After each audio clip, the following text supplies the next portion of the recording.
Include a dedicated uphill route and a flow trail with features like berms and jumps. The project was developed with help from park staff, community groups, and cycling volunteers. Officials say it supports outdoor activity and long-term trail maintenance.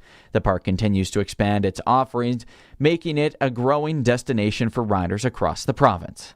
That's 620 CKRM News. Read more stories from around your community and around the province at sastoday.ca and 620CKRM.com. Weather for B&A Petroleum in Swift Current, with multiple locations serving southern Saskatchewan for over 30 years. See B&A Petroleum for all your fuel and propane needs. Mostly cloudy skies today with scattered showers and thunderstorms, high of 23. Spotty showers tonight and a breeze, dropping to 12 degrees. For tomorrow, a mix of sun and cloud, high of 23. For Wednesday, partly to mostly sunny skies and a high of 27. Thursday, mainly sunshine, 31. And then Friday, a high of 33 degrees with mostly sunny skies. B&A Petroleum is a southern Saskatchewan family-owned business that's there for you. They've been supporting their clients for over 30 years with locations in several communities throughout the southern part of the province. B&A Petroleum is available for all your bulk fuel and lubricant needs, with propane at selected locations Monday to Friday. And don't forget, their Cardlock location is accessible 24 hours for your convenience. B&A Petroleum. Fuel you once, fuel you forever. Broadcasting from Century Studios in downtown Regina, Harvard Media presents The Sportscage, where Saskatchewan comes to talk local sports. Be part of the show. Call 1-866-767-0620 or text 306-936-6262. The Sportscage. Streaming at sportscage.com, our YouTube channel, and on the radio at 620 CKRM. All right, I just wanted to start off with letting everyone know, or telling everyone know, what Jayden Dalke meant to the Saskatchewan Roughriders. Jayden was a loved teammate by obviously all of his teammates in the building, but also from his teammates that he played with in junior football at Alberta, and then obviously here. Loved by all his coaches, loved by all our staff. If you've ever had a chance to meet Jayden, you know exactly what I'm talking about. You never left a conversation with Jayden where you didn't feel happy, positive, someone that was always smiling. Never had a bad day. Always just a pleasure to be around. Someone that loved what he was doing, loved the game of football, loved his teammates. In football, he was tough and reliable, accountable, never wanted to let anyone down. He was someone that always wanted to do good for his teammates, and you could see when things didn't go his way, how much he wore it on his sleeve. And how much it meant for him, to do a good job for himself, his teammates more importantly, and the coaching staff. Super tough, as I said. I can remember just last year, Jayden being injured in a game, leaving for the hospital, and sure enough, in the third quarter, you look out and Jayden's back on the field. I don't know if I've ever seen that in my time, but that's what it meant to him. Most guys will kind of just shut it down. He was more anxious to get back. Even this year, Jayden had fractured some bones in his hand. I know those of you that watched the last game would notice that he had a club, and he was somebody that was at tears not being able to play in the game because he had to sit out a few weeks. We obviously would like to give our condolences on behalf of our organization to Jayden's family, his friends, anyone that has come in touch with Jayden. We're deeply saddened by this tragic event. Like to take the time to thank the media for giving his family the time to reach out to his loved ones prior to it going public. I know that meant a lot to his family, giving them the time to make the calls to Jayden's family to give them the saddened news. And then I would also like to thank the CFL community, the amount of people that have reached out to us. It's kind of overwhelming what the community in the CFL is all about. Teams that you don't get along with, how they reach out in a time like this is quite humbling. And I want to thank everyone that's reached out to give their condolences to Jayden's family. It's certainly appreciated, and it's humbling to be involved with such a great league. That, of course, was Saskatchewan Roughrider General Manager Jeremy O'Day addressing the media earlier today following the news that Saskatchewan Roughrider captain and linebacker Jayden Dalke passed away following a car crash on Saturday evening at the age of 30. In a moment, of course, we're going to be talking Roughriders and how they move forward on the field. There will be football games, there will be roster moves, there will be all the conversations that we normally have. But we wanted to start by giving the Saskatchewan Roughriders their opportunity to speak to Rider Nation and the fans and talk about who Jayden Dalke was. So to Jayden's family, friends, teammates, the Rough Rider organization, and everyone whose lives he touched here at the Sportscage, you are in our thoughts as well. Same goes for Bishma Rajuri, who was also the other fatality in that collision that took place over the weekend. So Jeremy O'Day addressing the media. He wasn't the only one who spoke at Mosaic Stadium today. In fact, quarterback Trevor Harris had the opportunity to speak with you, Dave, right? Yeah, spoke with Trevor after the fact. The way the Riders kind of have approached today was that they had the team captains come and speak. So Nick Wiebe, Trevor Harris, Jameer Thurman all came, spoke with the media, shared their thoughts, their memories, their approach to not only this week, but how they move forward as an organization is absolutely news like this. And again, sometimes you look from the outside looking in, you think, wow, the Rough Riders are huge. And they're not. They're like a small community that has been shaken to the core. And again, every staff member knows Jayden Dalke, and were absolutely rocked by the news when it came out yesterday. Trevor Harris, thinking about, of course, the family and all the people surrounding Jayden Dalke. Really, my focus is on his family. Right now, grieving mom and dad and siblings and girlfriend, and yeah, it's been heavy, but we're gonna do everything we can to honor Jayden. Of course, you can get all the information stemming from today's media availabilities by just visiting us online at sportscage.com. And we'll hear from more of those captains throughout the show today as well. Mm-hmm. Yeah. Let's talk about what else is going to be coming up on the show today. We do have a busy one for you. So, of course, we will be talking all things Saskatchewan Roughriders coming off of a bye week. Also looking at what else happened around the CFL in Week 7 and then pivoting towards Week 8 as the Edmonton Elk will be in town this Thursday night at Mosaic Stadium. I refuse to call it Elks. I hear this. Mm-hmm. You know what? That's one of the things that Luke Mullender and I can agree on. It's Elk, not Elks. It's like if you had if you had the moose, the mooses. It's just, I'm not doing it. I'm not playing that game. Why do you have to go there? I'm just saying. You and Luke. I know. He also hates when you don't butter your toast enough. I learned that when we went for brunch at Denny's once. I really need him to tell that story and go off on a tangent one of these days. Oh, good grief. I have never laughed so hard at breakfast before. Oh, the poor guy.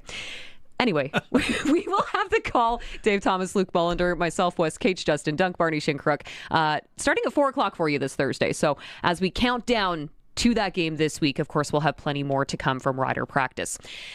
A little bit later on this hour, Pete the Ball Fan is what I'm going to be affectionately calling him. His full name is Randall Peters. So I had the opportunity to meet him at Curry Field last week when the Regina Red Sox had a game. Mm-hmm. And this is one interesting cat. So that was ballpark number 532 for him. Wow. He just tours around going to all these different ball diamonds, taking in various levels of baseball. It's pretty cool, some of the things that he's uncovered, and he learned quite a bit about the history of baseball in Saskatchewan. So I'm excited to pick his brain and see what he thought about Western Canada while he was out here. That's going to be coming up just around the corner. Rider Coaches Show today We also have the one and only Dan Farthing, Plaza of Honor inductee and Riders head of strength and conditioning. I'm just thinking back to that scorcher of a game before the bye week when Hamilton was in town and how in the world he managed to help those players go an entire game without cramping. Yeah. So maybe we'll get some tips from him, Dave. Well, when it comes to cramping, I've heard that sometimes you can't cut the mustard. And I'm curious if that's a real wives' tale or not. So I'll ask Dan all about it. Okay. So that's coming up.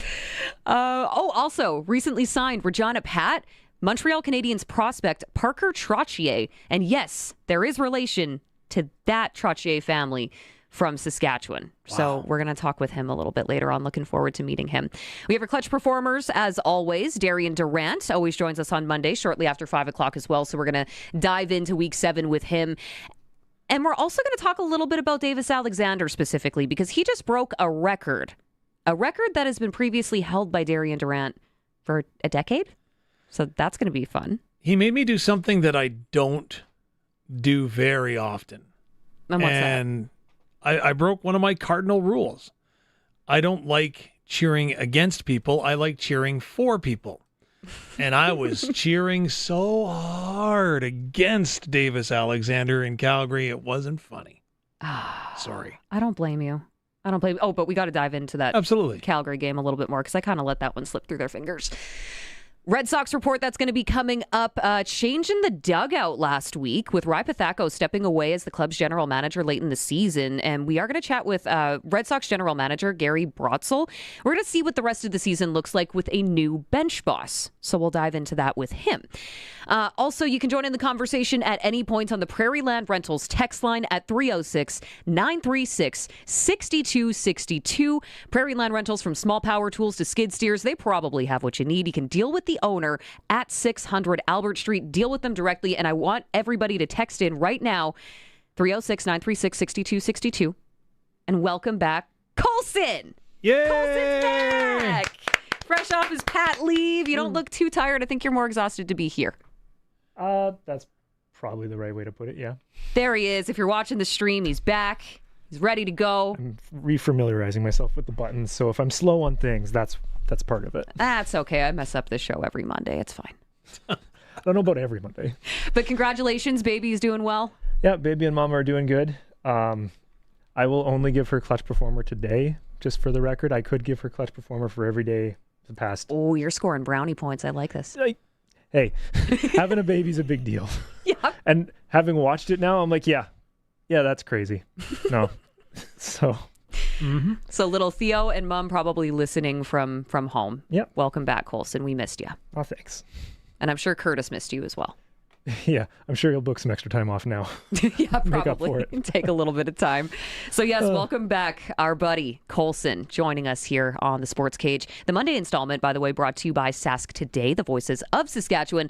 Visit Sask Today, Saskatchewan's leading online news, egg, and sports portal. It's like a newspaper from the old days without all the ink getting on your hands. We love that. Also, I guess before we go to break here and get ready for our first guest, we should talk a little bit of World Cup here, because that's kind of one of the biggest sporting events that took place in the entire world yesterday. Yeah. What did you think? I mean, Spain back on top of the soccer world, obviously. Were you anticipating that? Do you think Argentina was going to run away with it? I thought it was fate for Argentina, but they were so badly outplayed. And I promise this is the truth. I put my left arm in the air, that my intention was to sit down, watch it front to back, no interruptions, watch every single second to be able to dissect what happened. Did you fall asleep? No, but we got to extra time, and I had paused the game during the halftime or whatever, right? So we get to extra time, and I'm like, I can't watch this anymore. Argentina is doing everything they can to stall, get to penalty kicks, and win it. And so I hit the fast forward button on the remote, and I missed the goal.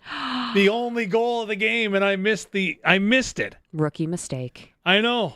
Be honest, you were just rewatching Justin Bieber's performance over and over. No, I like the Muppets. Oh, okay. I was all about the Muppets. Whenever Animal's on the drums and they're trying to do the Norway row, which didn't go over at all in the stadium, but I thought it was pretty cool with The Muppets, I was all about that. Yeah. You know, I will say you brought this up a little bit earlier when you were talking about Davis Alexander and cheering for people, not against them. I was cheering against Argentina because if they would have won, I would have felt like, okay, much like the NFL controversy or conspiracies that there's a script, FIFA's got a script. I'm so happy Argentina did not pull that one off. And I'm not the only one. No. I've talked to a lot of people who are really happy to see that Spain was able to pull it off. Yeah, I think you're right. There's a lot of people that were happy. Mm-hmm. I just find it funny that you're talking about a script in FIFA, not believing that there is one. Just throwing that out there. Whoa, okay. Maybe I'm not the one with the tinfoil hat in this room. Hey, I don't know. Maybe the president put in another call. I don't know. Who knows? Well, after 16 years, Spain once again has a World Cup trophy, and a new generation of stars have arrived on the world stage, which is interesting because you look at Messi. Is he going to be in the next World Cup? 2030? I don't know, because he's good. Again, when we say he's getting up there, in your 40s is not old. True. But is he still going to be able, is he going to stick it out for another 4 years? Is he going to keep that level of play? Exactly. That's the thing. Like, he could still stay in the game, but is he still going to be the Messi we've come to know? You know, I get the impression that if he can, he will, and Argentina would welcome him back with open arms. Mm-hmm. Maybe he doesn't play 90 minutes every game. Yeah. And don't get me into the Canadian captain and all about that, because that's just going to be frustrating too. Alphonso Davies plays 15 minutes of the World Cup as our captain because he was injured. Yeah, but you got to watch that stuff. You don't want to re-aggravate anything, right? No. But if you thought you were only going to get 15 minutes out of him, wouldn't you maybe have brought somebody else in? Just throwing that out there. Sorry. See, look at me all soccered up. And that'll be it for the next 4 years. That's it. Yeah, we're good. I was going to say, keep in mind that like Messi walks the entire field, right? He doesn't run until the ball's near him or he's going to be in the play. Did you ever see Gretzky back check? I didn't watch Gretzky. I wasn't around then. Fair enough. Wow. You wouldn't have seen it very often. That's all I'm telling you. Wow. See, he's back and he's already feisty, Dave. See, and I know, and people are texting, Gretzky back check. No, he didn't. Like, I don't even think that back checking was invented back in the 80s, especially with the Oilers. Yari Curry, Mark Messier. No, they weren't back checking. Why would you? You got Grant Fuhr back there, and, you know, literally, end of the day, you can outscore a team 7, 8, 9 goals. Why not? Just saying. You're not wrong. Okay, well, celebrations are happening in Spain, to say the least. Open Championship, you watch that at all this weekend, Dave? I did, just to see if anybody was going to go for a walk in the grass and cheat, and I saw that. So I came, I saw, I conquered, and end of the day, it was a tough course, and I don't know. I find the Open the hardest one to watch because of the time change, but it was a great tournament, and again, an amazing final putt to win by a stroke, right? I didn't think it was going to go because nobody had birdied that hole essentially all week or all day. And that's a difficult one, too. So nails the putt, wins the championship, good for him. And yeah, like I said, one-shot victory, that's terrific. New Zealand's Ryan Fox, biggest shots of his career, sinking a birdie on that 18th hole Dave was just talking about. So 39 years old, finished one stroke ahead to get the jug. That was his first one. That was the first time he'd finished inside the top 10 at a major. Yeah, that's pretty cool, right? That's a pretty special moment. And you watch those moments, post-tournament, and you feel so excited for the guy. Agreed. So that was a pretty big win for him. Career-defining moment. So way to go, New Zealand's own Ryan Fox. What a cool little story there. Okay, CFL major takeaways. I know we only have a little bit of time here before we got to jump into a break here. What did you see in the CFL in Week 7? I know you were taking a little bit of a vacation here because it was a Rider bye week, but I'm sure that you were still dabbling a little bit. I was shocked that Montreal jumped out on Calgary as quick as they did. Calgary full marks for coming back. Mm-hmm. Just a little too late. And then again, a mistake by Eric Brooks at a key time kind of let them down. Yeah. Watching Toronto and Hamilton was interesting. Hamilton probably deserved better. Trey Ford, I thought, did pretty well with what he was given. He was fitting Made in a there couple of mistakes, but again, I love that the new rule was on display, and there's a lot of people, Liam Harala, who had a chance to win the game as the game was tied, had a chance to win the game, kick a field goal. It's over. We're going home. Good night, everybody. But, sorry, they were down by 1. But he goes ahead. He misses wide left, and it goes into the stands. Exact same thing as what happened against the Riders last year. Mm-hmm. And this year, though, there's no rouge for that because you can't defend it. The returner didn't have an opportunity to make a play, so no rouge. Toronto loses. So Toronto was head scratching to me. Like, I thought that they looked like legit Grey Cup contenders when they were here. Yeah. And they're coming back soon, but I just thought that they struggled mightily. It was such an interesting week in the CFL. We also got to see overtime rules on full display yet again. The shootout, I like how fast it is. Yeah. I'm starting to really dig this, if I'm being honest. I think it's going to be interesting as we get deeper into the season, and these games mean even more in the standings. But that was a lot of fun to watch. One of the standout things to me was that Lions-Elk game, not the fact that Nathan Rourke went down, and according to one of our contributors, Farhan Lalji, it sounds like it's only weeks, not months, like some people were initially reporting here. So hopefully Nathan Rourke gets back at her, gets nice and healthy, of course. But the fact that the Lions have figured out the run game with the Elks, with Rankin, they figured out how to stop him. So Justin Rankin is less than 50 yards in 2 games against BC. Yeah, he had, 9 yards in the last game? And then he's racking up over 125 on average per game, aside from that. Which is wild. Yeah. So BC's got it figured out, and Edmonton's in town this week. So I feel like I need to ask someone a lot smarter than me in Darian Durant about that a little bit later on to see how he dissects that defense and what they're doing differently that other CFL teams have yet to pick up on. Yep, I agree. And the one question that came to mind, so Drew Brown wins in Ottawa in overtime, right? So, of course, gets back at his former team. Ottawa drops to 0-6. And the two standouts, number one, Ottawa was leading by 17 points in the third quarter, and it could have been much more because they left at least 6 points on the table with turnovers in the red zone. So there was that, and Jake Mayer saying, we knew it was going to be a close game. I'm like, you should have blown the doors off them in the third quarter. But okay, fair. Who says that? But now, here's the interesting thing. So Zach Collaros is on the 6-game injured list. Now, granted, Winnipeg didn't play spectacularly on offense, but neither did the Riders offensively against Ottawa. Mm-hmm. Like, you have to give Ottawa's defense a little smidge of credit. But if Drew Brown gets his team rolling, does he just replace Zach Collaros? I think that there's got to be at least a little bit of loyalty there. I don't think that you're going to be doing that if you're looking at the offense in Winnipeg. I think he's earned the right to be that QB1 despite having some injuries. This one, it's his neck. But when he's back and he's in full force, he knows the team well. I can't see that. I don't dispute that he's not a great quarterback. I'm just saying, do you really want to disrupt that mojo? And I'll point right now to the BC Lions, right? They went and they brought Nathan Rourke in when Vernon Adams Jr. was an MOP clip, and they brought Rourke in. And remember how that ended. Mm-hmm. Do you want to disrupt that? Because by all accounts, everybody is extremely happy in Winnipeg, from Drew Brown, the quarterback himself, to the coaching staff, so on and so forth. Do you want to disrupt that? It's also still very early. Let's see what happens the over wheels next could few fall weeks. off next week, or you know what I mean? Yeah, that's right. Yeah, things can change in a hurry here in the CFL. So you bring up a good point, though. We'll see what happens when he comes back. Mm-hmm. And we'll see how Drew Brown produces over the next couple of weeks. Yes.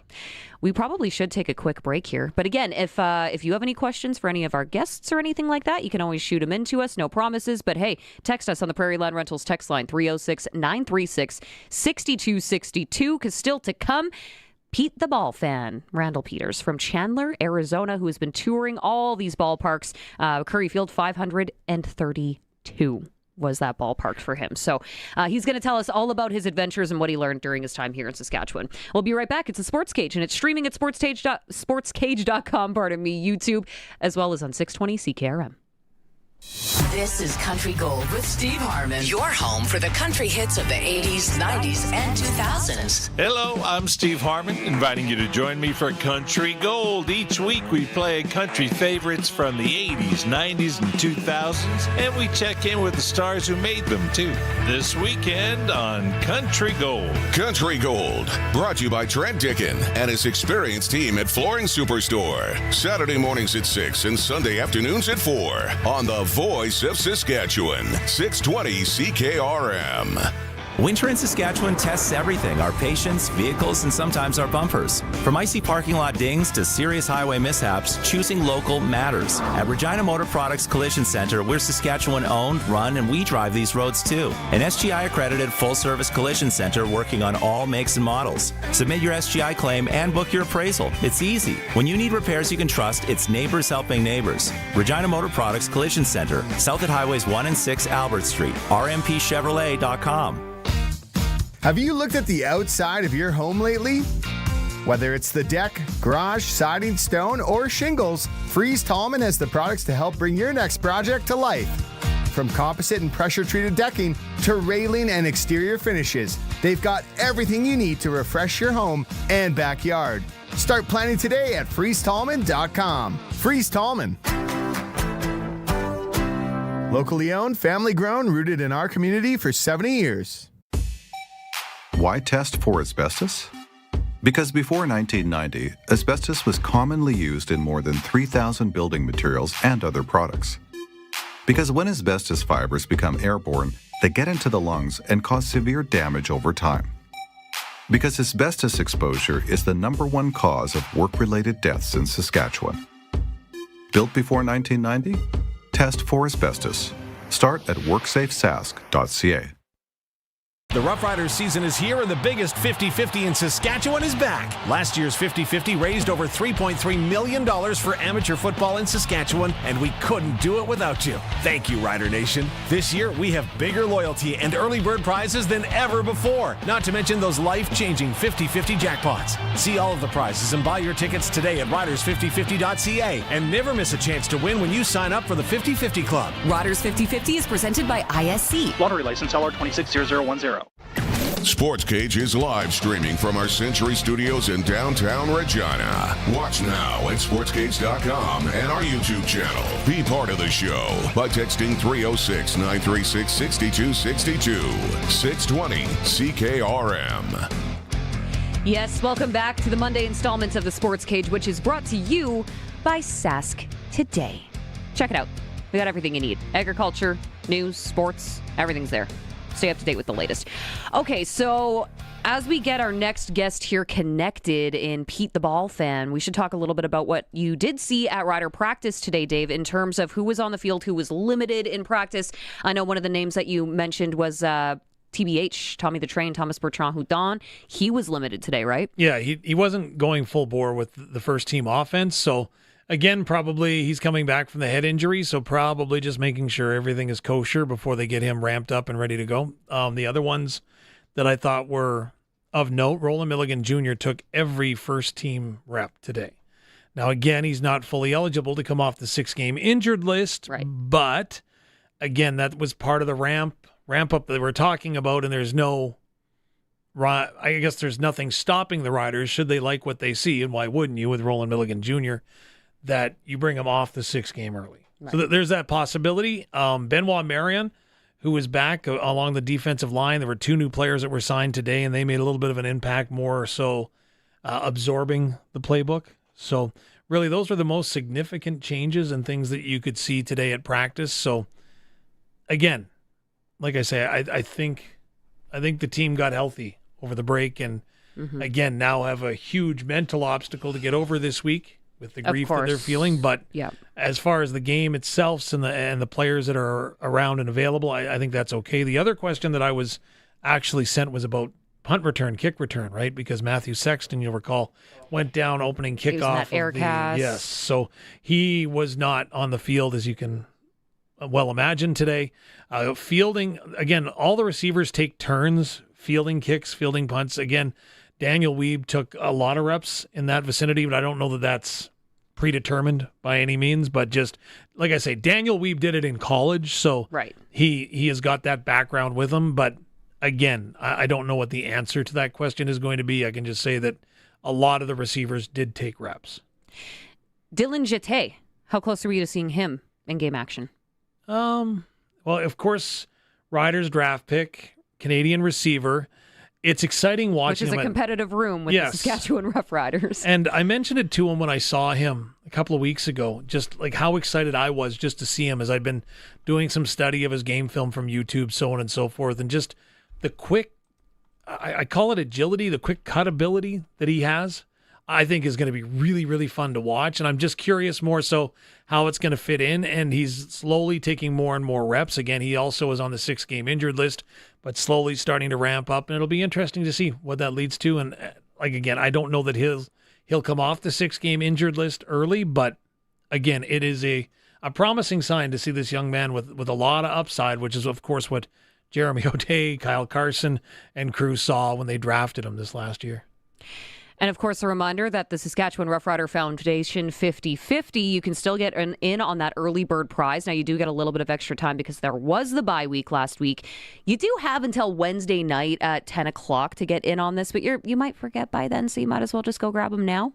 Come on, subscribe. Or subscribe. Or subscribe. Yeah, if you're forgetful like me, then it's fine, right? It's just going to auto happen for you. Early bird prize this week, though. This one sounds like a lot of fun. Taste of Maritimes tour for 2. So the package includes, and I would love to do this, return flights from Saskatchewan to Halifax, 7 nights hotel accommodations, and some meals included. Or you can take $7,500 in cash. But I don't know. I would rather go to the Maritimes and just eat my weight in lobster. Yep. You nailed it. Yep. Big lobster girl right here. Okay. Wednesday night, 10 o'clock, Riders 5050.ca if you want to get in on the early bird prize. And then, of course, the tens of thousands of dollars to be won. So Riders 5050.ca. Without further ado, we're going to jump out on the Western Pizza Guest Hotline. Perfect pizza, generous amount of toppings, and all the Greek favorites you love. This is Pete, the ball fan that I met at Curry Field last week, originally from Chandler, Arizona. Thank you so much for taking the time. Hey, thank you. It's a pleasure to be on with you. You're quite the accomplished sports media personality. Well, I wouldn't say accomplished there, Pete, but I appreciate that. So, Pete, you and I were chatting at Curry Field last week, and you had mentioned to me that was ballpark number 532, which I just thought was absolutely incredible. You and your partner, Terry, have been touring around for how many years now? Well, we've been together for 45 years, and we've really been hitting it hard the last 3 or 4. But for years, raising our family, we'd go on vacation anywhere. You go to a ballpark. Then you go, hey, the league, we'll go hit a ball. So at what point did you realize, okay, we should probably start keeping track of how many of these ball diamonds we're going to? Oh, we might have had him drop out. We might have to give Pete a call on the phone. His internet might not be great. So yeah, we'll get Pete on the phone here. But 532, like 532. 532. And Curry, that was our first time at Curry Field. Okay. Which was a really, really cool experience, they were saying. I made them play a game. Did you? Name that tune. Oh, yeah. How'd they do? Nailed it. It was center field. Oh. How do you go with anything other than that when you got a guy like Pete sitting in the stands? Had to hook him up with a little bit of Red Sox swag. Okay. How many ball diamonds have you been to? Like professional, junior, college?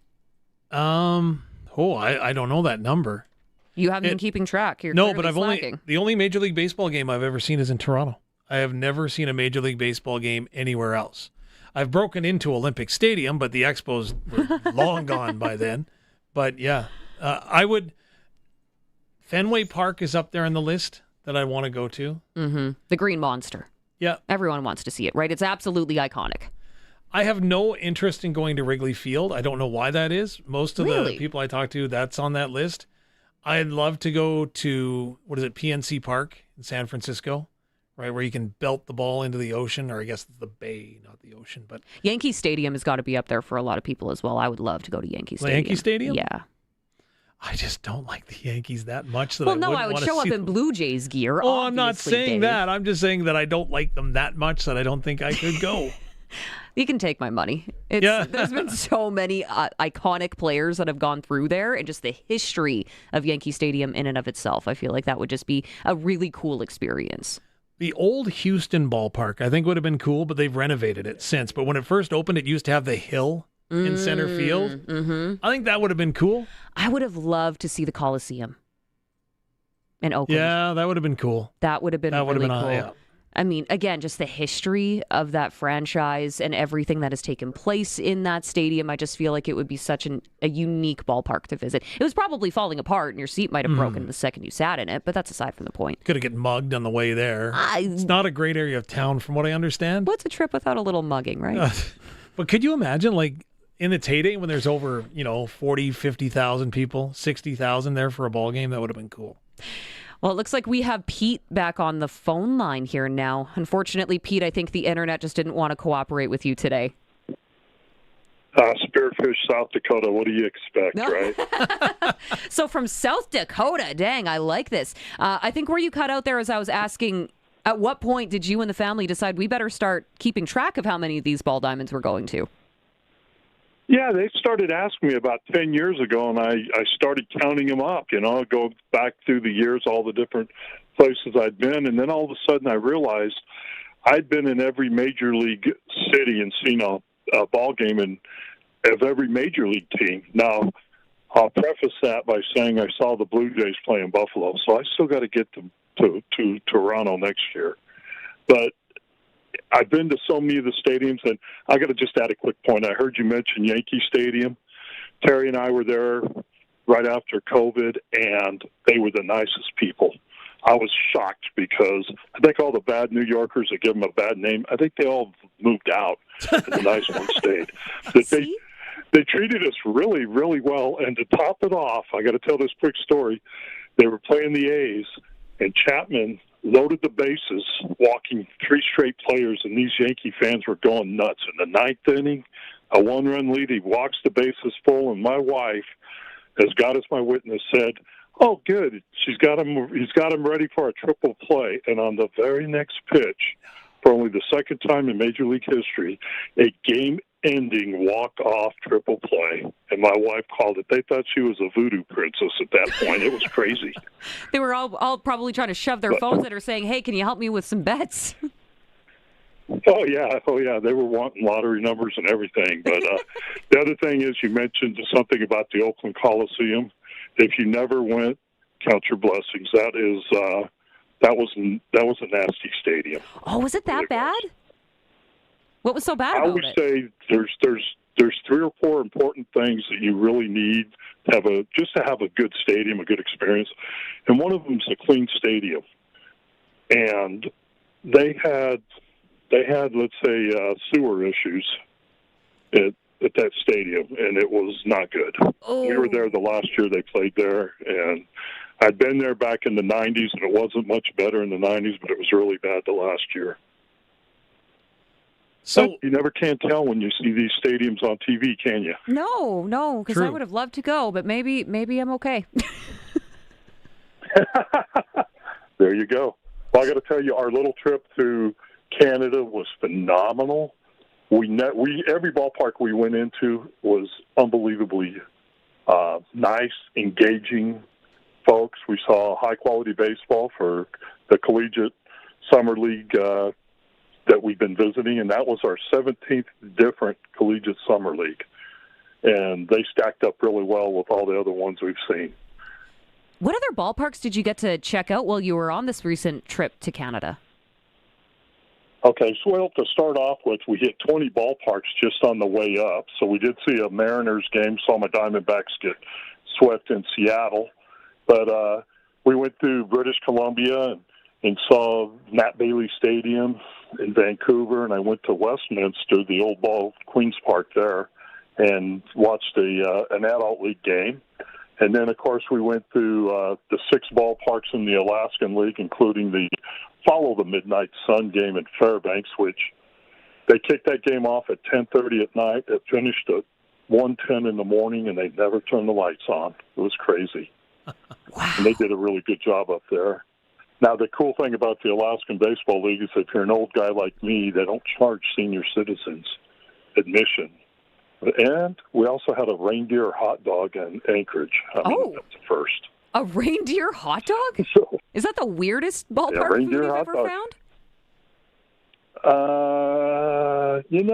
It's hard to top, Pete. Yeah, reindeer hot dog's right up there. I think buffalo chili was good. I mean, you'll see some weird things in some places, and some of them I don't know that I'm brave enough to even try.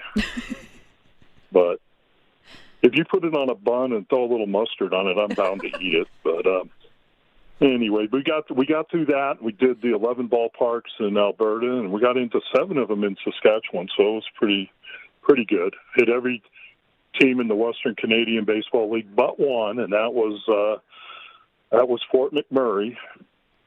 But the side to that is I got to sit down and enjoy a baseball game in Moose Jaw with the owners of the Fort McMurray team, and Dutchie and Diane, and I can't remember their last name. I think it was Ionetti.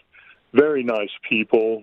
Sat there and drank beer with them and just telling me about their stadium and their team. And, I could tell these were folks that really how important the league was to them. So I thought that was pretty cool, 532 ballparks. Ballparks are always littered with memorabilia, different tributes.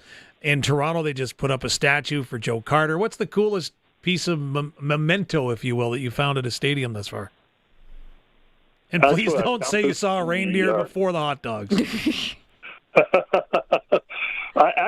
I think one of the coolest things I saw, I've seen so many statues and I got photographs of all of them. Terry and I have probably got 30,000 photographs that we've taken in the last 10 years alone of these stadiums. But when it comes down to, there's 2 of them that I think are remarkable. One of them is at the new stadium in Texas, and you can only see this as if you get a tour of the back part of the stadium. And right up at the top of it, they have an office for Nolan Ryan. And there's a picture of Nolan Ryan beating up on Ventura, the guy for the White Sox, charged them out on Nolan one time. And Nolan put a few knots on his head, but this guy hit Nolan in the face and he was bleeding. So he's got this guy just knocking the tar out of him, and it's the only photograph of that particular photograph that he autographed. He only autographed one of them. That was it. I thought that's pretty cool. No doubt. And then the other one is I like the stadium seat at the Mall of America. That's where I saw my very first baseball game ever in '69, was at the old Metropolitan Stadium. And some 570 feet from where home plate was at, Harmon Killebrew hit a stadium seat in the upper deck left field. Well, that seat is mounted in the exact position on a wall. It's got to be 40 feet off the ground. And home plate's all the way at the other end of the mall, so you can see how far he hit it. It's incredible. It really is. So, but there's just so many of them, I've found Satchel Paige statue. I've tracked probably 80 ballparks that the great Satchel Paige pitched in, and another 40 ballparks that Negro League teams played their games in. And then, lo and behold, I started hitting the Babe Ruth one. So I'll tell this. One of the first ballparks on this trip was in Dunsmuir, California. And it's a 100-year-old ballpark. And I go in and I kind of interview the guy for about 10 minutes. I said, tell me about the unknown facts of this ballpark. He goes, oh, we got Babe's shower. I go, you got Babe's shower? He goes, yeah, it's underneath in the locker room. When he played here in 1924, we boarded it up. And I go, so nobody's used that shower in 100 years? He goes, no, it's boarded up. He goes, would you like to see it? And I'm like, yeah. So I go up underneath the stands. I fight through the cobwebs and the spiders. And I'm standing on a dirt floor. This locker room is like a tomb.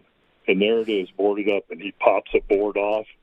And there's this really ancient shower with just a pipe coming out for a shower head. Did it still smell like cigars? Rusty. No, but there's a rusty old soap dish there with a little bar of soap.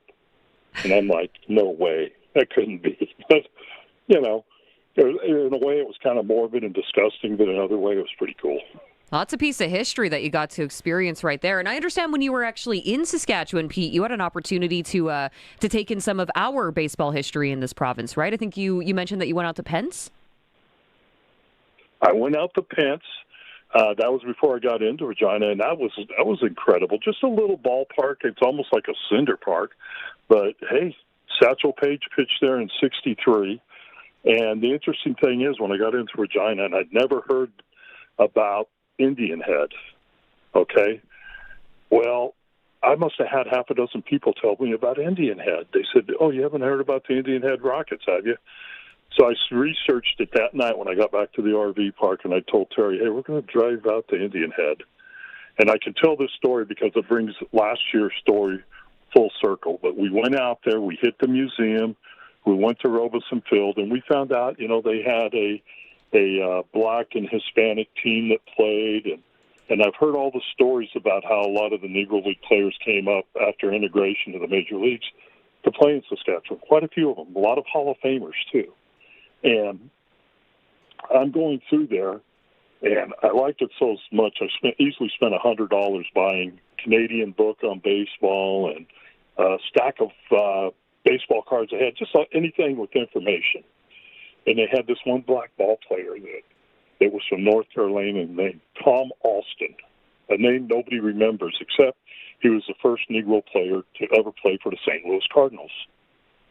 Flashback about almost 1 year ago to the day, Terry and I were in Greensboro, North Carolina, and I had heard about the Goshen Red Wings, the black team that played on the outskirts of Greensboro. So I went out to where they had played. I had it mapped on a field, did a little research, and it's now the New Lutheran Church, but there's still a ball field there. And right next to that ball field is a cemetery.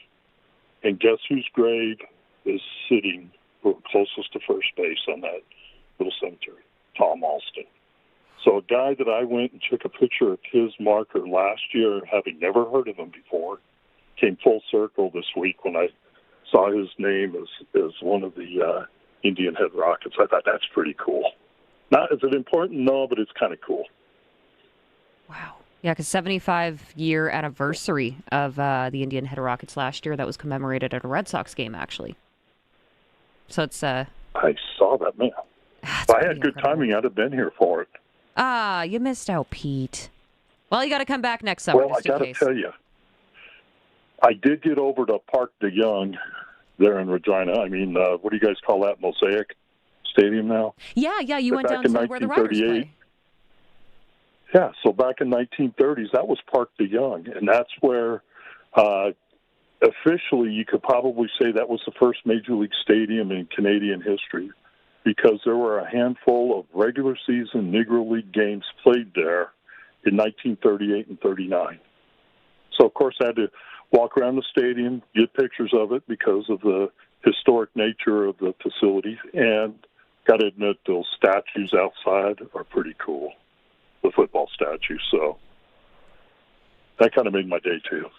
So, Pete, I put my fate in your hands. Which 5 ballparks should be on my bucket list? Well, I'm going to ask you the big question. What type of baseball do you like? Do you like historic old baseball, or do you want to go hit the most modern, newest, up-to-date ballparks there are? Let's go modern. Modern? I'm going to go with just right off the bat, San Diego Padres. Yeah.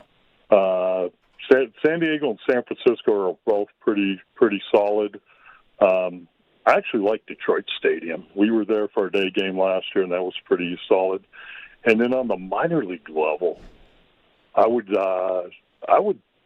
be probably looking at something like Dunedin or Pensacola, or even Biloxi, something on the water, that's got a modern feel for it. But I don't think you could go wrong on any of them. I haven't yet found a ballpark you could go wrong on.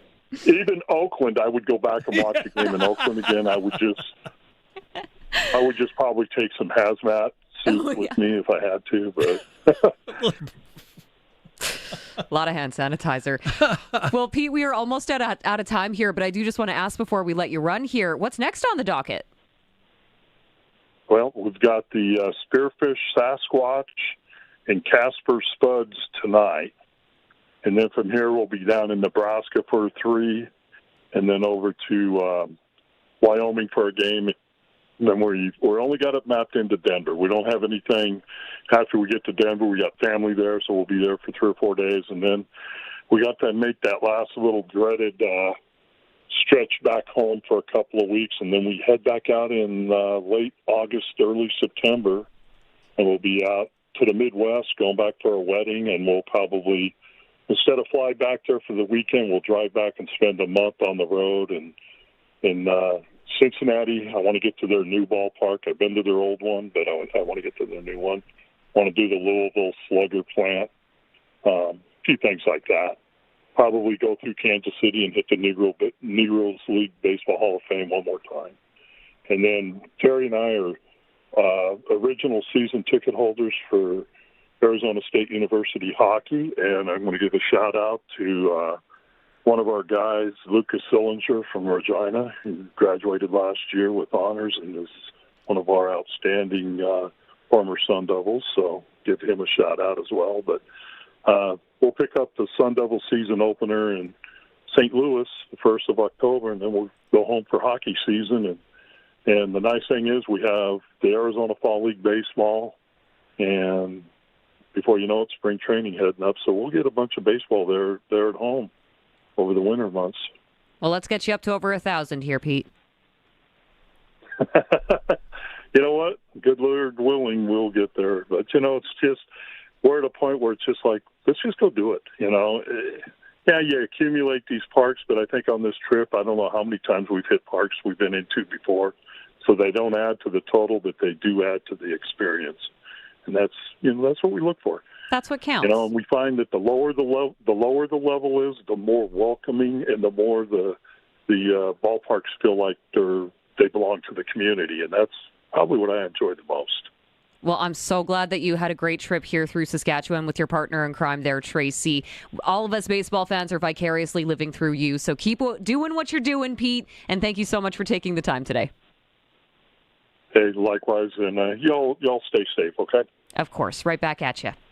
That, of course, is what I'm going to affectionately refer to him as Baseball Pete, or Pete the baseball fan. Randall Peters from Arizona, who was up here just last week. We appreciate the time. Okay, we are going to take a quick break. On the other side, your sports ticker coming up. This is the Sports Cage.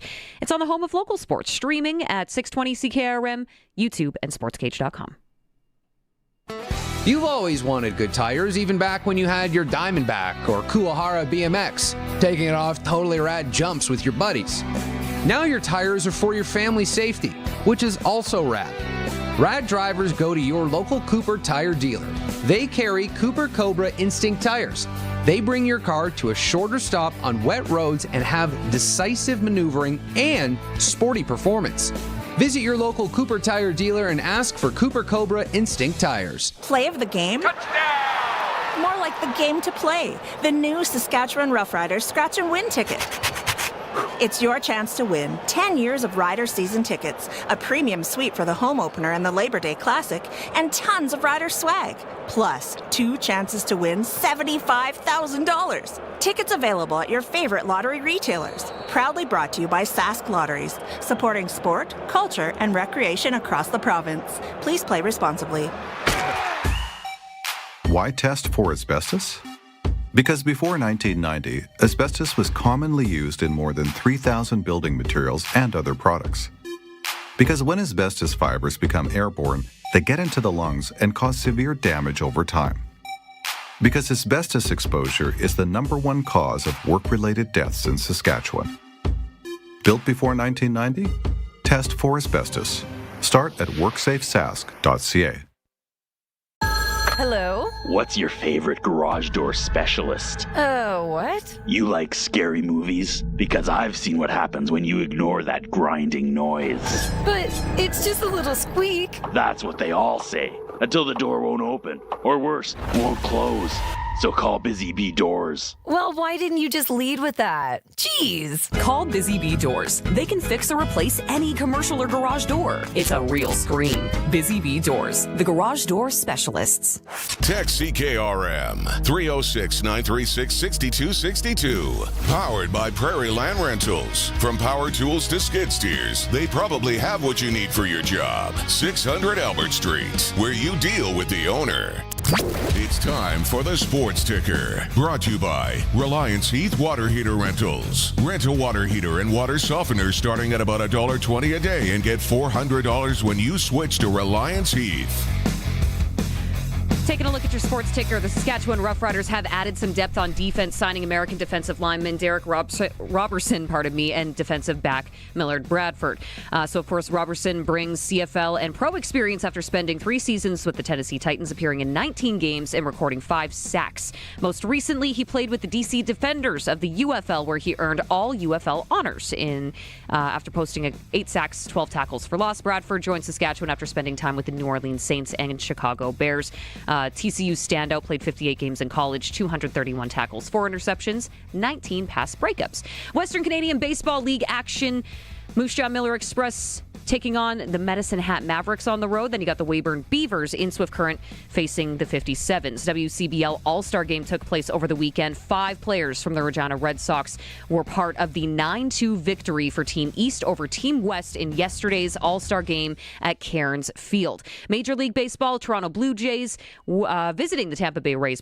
First pitch is going out just after 5 o'clock. We talked about it earlier, but the FIFA final was yesterday. 1-0. Spain defeating Argentina. And the U.S. Open, New Zealand's Ryan Fox delivered one of the biggest shots of his career, sinking a birdie putt on the 18th hole to come out with his first major. Sportscage.com poll: which CFL team depends on their starting quarterback most for success? You can let us know what you think by voting at sportscage.com. And of course, the news broke yesterday through the Saskatchewan Roughriders. Of course, the Saskatchewan Roughriders' own Jayden Dalke has passed away following a crash on a Saskatchewan highway. You can find more details on that at sportscage.com and sastoday.ca. That was your sports ticker for Reliance Group of Companies. We'll take a quick break. Coming up, Dan Farthing will join us for the Riders Coaches Show. Hang tight. This is 620 CKRM, and of course, you can watch the stream at sportscage.com. Producers have long trusted Louis Dreyfus Company Yorkton. Markets are stronger than ever, and LDC always has competitive basis levels that help put more money in your pocket. Grain pricing orders have been picked up higher than market levels, and there are options for spring and summer delivery. Louis Dreyfus Company, celebrating 175 years of growing with farmers. Call 1-877-782-8882 or visit ldcyorkton.com. Did you know you can get endless streaming and live entertainment anywhere in Canada? Now wait just a moose a minute. You can, thanks to Glassers TV, your SaskTel authorized dealer. So cross that border to Flin Flon, Manitoba, and your shows come with you. Why stop there? Head to Vulcan, Alberta, or heck, even St. Louis du Ha-Ha, Quebec, the town with exclamation marks in its name. See Glassers TV, your SaskTel authorized dealer, for details on Max TV Stream, internet, and cellular service.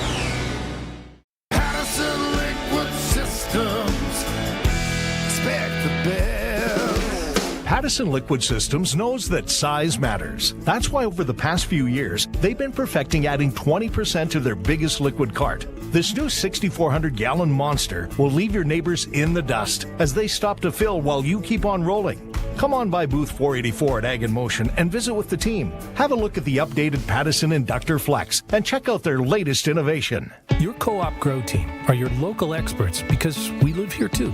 Our agronomic specialists stay up to date with the latest research and technology to help support your entire farm operation. As your crops fill and mature, we're here to help you assess crop health, manage pre-harvest applications, and make informed decisions for a successful harvest. Co-op, we're all growing together. Here for your farm, here for your family. Talk to your co-op grow team today. Seedmaster is celebrating 25 years of innovation built for Western Canadian farmers. Visit us at booth 608 during Ag in Motion and experience complete seeding systems designed to deliver confidence in any conditions. Meet the Seedmaster team, see our latest innovations, and find the right solution for your operation. Plus, now through July 24th, save 10% on genuine Seedmaster wear components and receive free freight on qualifying orders. Visit booth 608 or learn more at seedmaster.ca. Seedmaster, 25 years growing. We are 620 CKRM, a Harvard media station, broadcasting live from downtown Regina. News is brought to you by Bronco Plumbing and Heating, where professional service is guaranteed. They'll treat you right. Call 781-2090. It's 4 p.m. Good afternoon. Cloudy and 22 degrees in Regina. I'm Will Manzik from the SAS Today newsroom with 620 CKRM News. More information has emerged regarding the fatal crash that claimed the life of Jayden Dalke. The Saskatchewan RCMP confirmed the linebacker was driving a silver SUV northbound in the southbound lane of Highway 11 on Saturday. He collided with a black SUV driven by 22-year-old Bhishma Rajaguru of Regina. Both men died at the scene.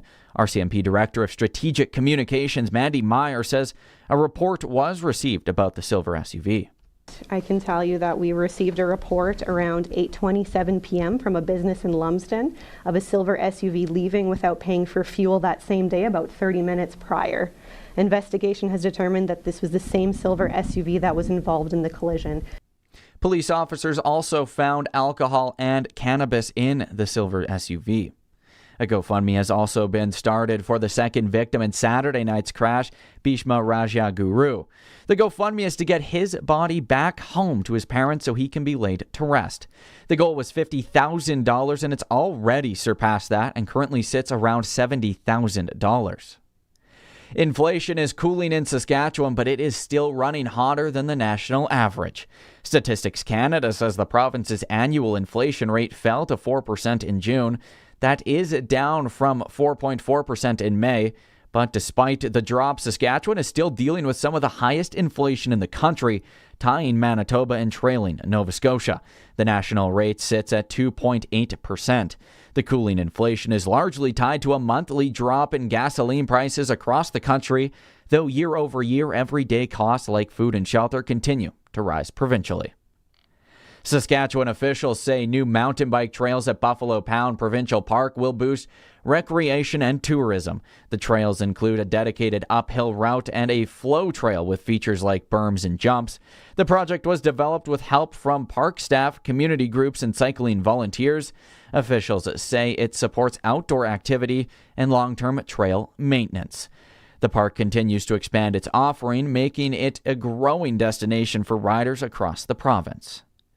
And Saskatchewan officials are highlighting water safety as National Drowning Prevention Week takes place.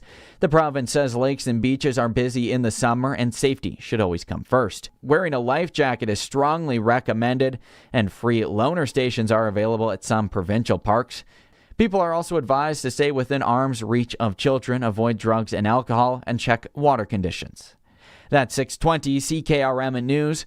Read more stories from around your community and around the province at sastoday.ca and 620ckrm.com.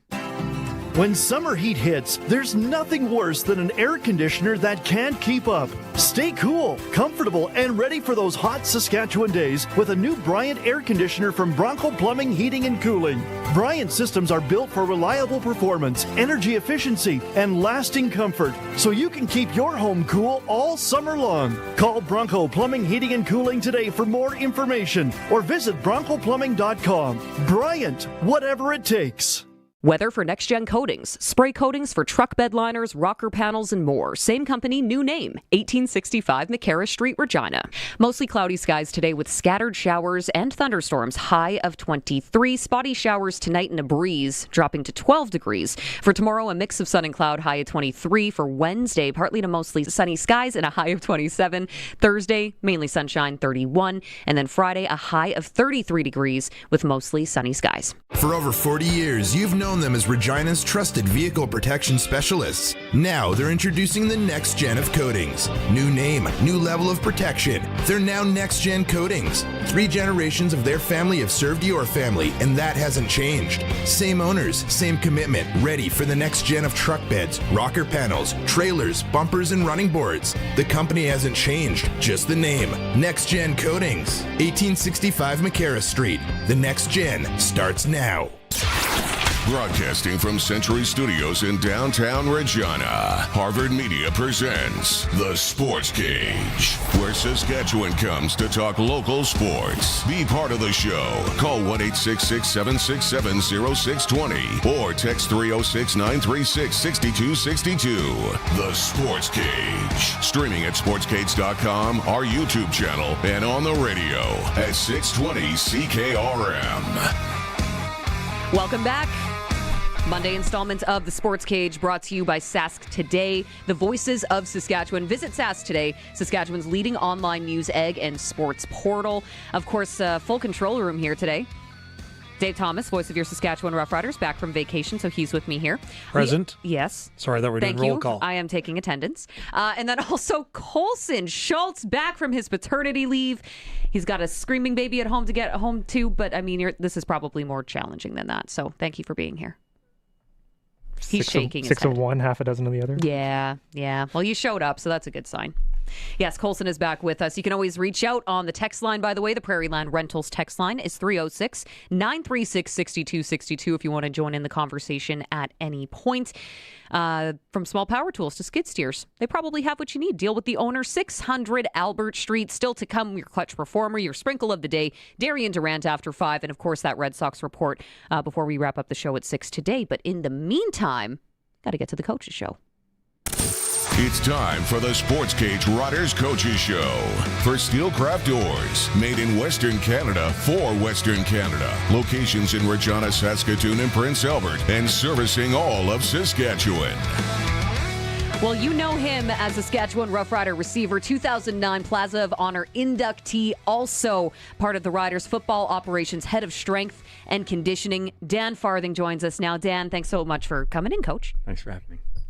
So I think we need to just start off with what everybody is talking about in Rider Nation today. Of course, very tragic news coming through yesterday morning, released by the club. The passing of Jayden Dalke after that fatal crash on a Saskatchewan highway this past Saturday night. When you think back on Jayden and the legacy he leaves behind, what comes to mind? Oh, well, so many things come to mind, actually. The player that he was when he showed up, actually, even before that, his journey to get to become a professional as well, the hard work that took. Coach Mace described it as the long road today, and it was very much that. It was overcoming a lot of challenges and meeting all those challenges. And one of those most profound challenges that I was witness to as well was when early in Coach Mace's tenure here, and he was trying to obviously change the culture and the standard of the team. And, he had to confront Jayden about some of his play that was causing some penalties and harming the team. And, it was a confrontation that kind of happened in front of the team, and he challenged Jayden to become a part of this new winning culture or deal with the consequences kind of thing. And it was a very hard thing to witness and to be witness to, and to remember that moment, to know his response to that, because some people wouldn't have responded the same way. Some people might have turtled, and he responded in a huge way and helped us become a championship team. And now he was voted by his peers as a captain of a former championship team and hopefully another championship team. What has the last 24 hours been like? Obviously, tons of memories would come flooding when you think Jayden Dalke. Yeah, for sure. I think there are a few players on the team that have been with Jayden from the very beginning, and I think those players were hit hardest, most. I think also those people that brought Jayden here and had the faith in him to see his journey through as a pro. I think it's hitting very, very hard. It's a very, very tragic story, and doubly tragic when there's another young man that's also involved who's lost his life as well. In 2026, sometimes we do rush to judgment, but again, I think right at this time we need to reflect, remember, and acknowledge this being the tragedy that it is. Yeah, exactly. It is a total tragedy. There's two very young men here who've got the better part of their lives to lead that are no longer leading them, and that's a terrible, terrible tragedy. I think when someone that you're used to coming to work every day and seeing with a smile on their face and trying to put their best foot forward, and not only that, trying to help all others put their best foot forward as well.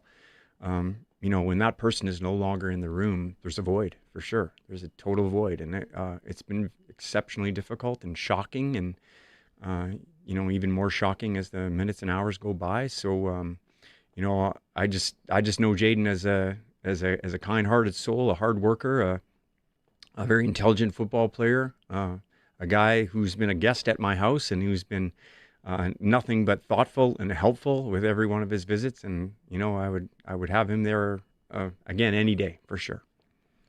The one thing that did stand out to me, and you've been a part of professional teams, you've been part of this family that is the Saskatchewan Roughriders. The one term Jameer Thurman used today was glue guy. What does that mean? I think a glue guy is a guy who sort of bridges the gaps between all people who come from maybe some different backgrounds, different skill sets, different different paths, I guess, different positions. The glue guy can describe a lot of different things, but the best way to describe it is it brings people together, and in a very positive way. And I think that Jayden is exactly that type of person, and that's a great way to describe him.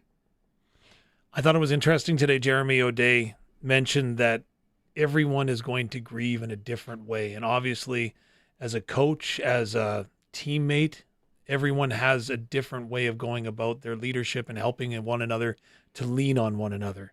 How do you see that, and how does everyone do that for one another when everyone is a different individual, if you understand what I mean? Yeah, I think Coach Mace said it again today. He just asked everybody to respect everybody's process, because it is so very different. And I see it as so many different ways too. I see it as a former player, what that would do to a team.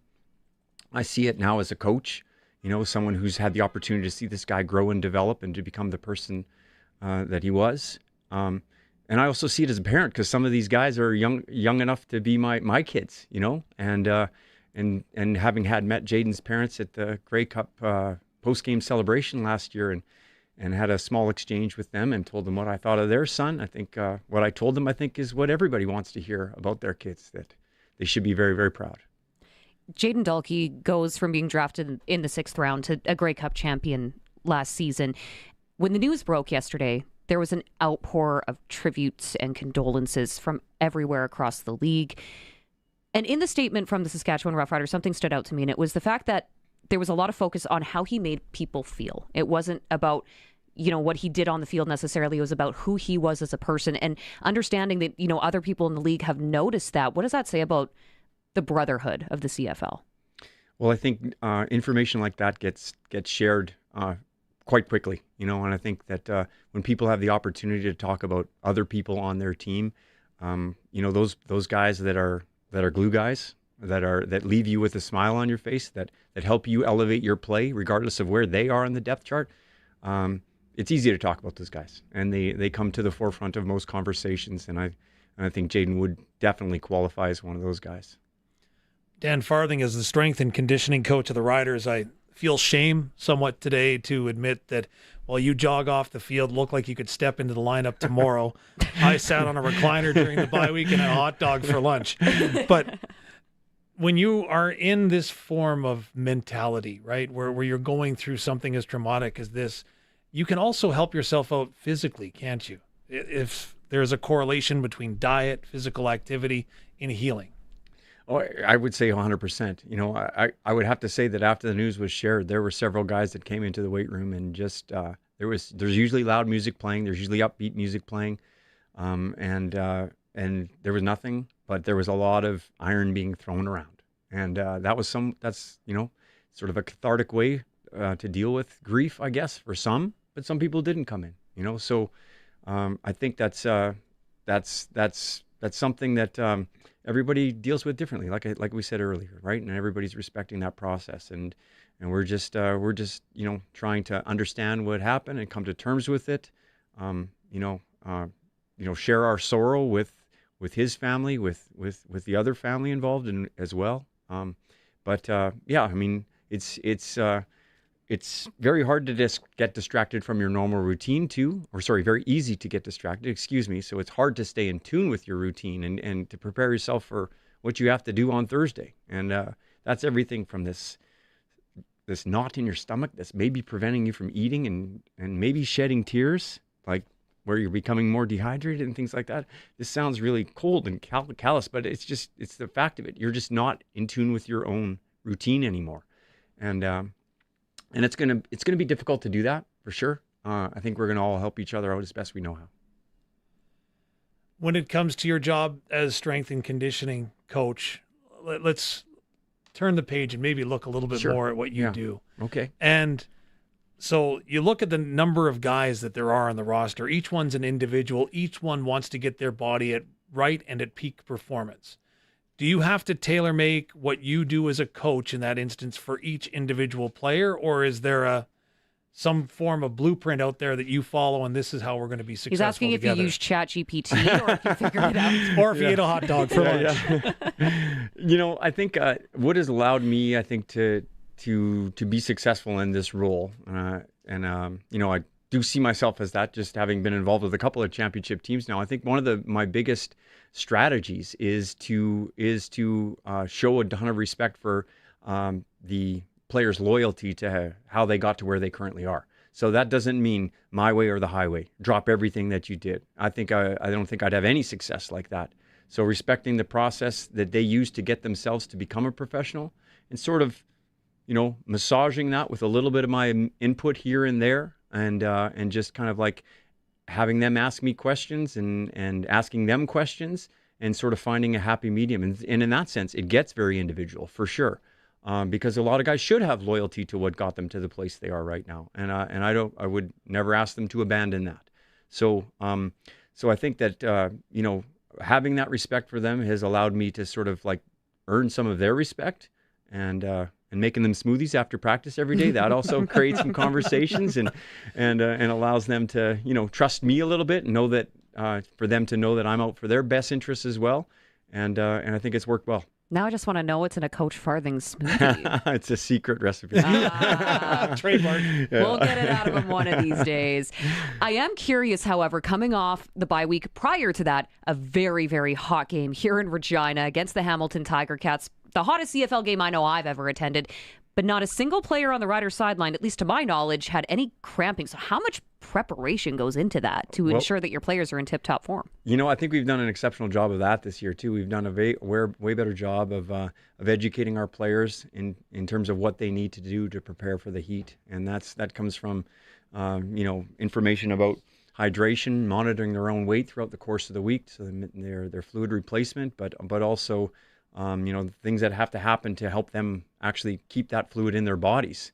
Like the electrolytes that have to go alongside of that, and also keeping their muscles fueled as well. Because I think that the small doses of carbohydrates throughout the course of a game, that also helps as well. And sometimes those little bits of information sometimes get lost in translation. But so far the guys have been doing an exceptional job, and that's been a lot of help with someone we've actually.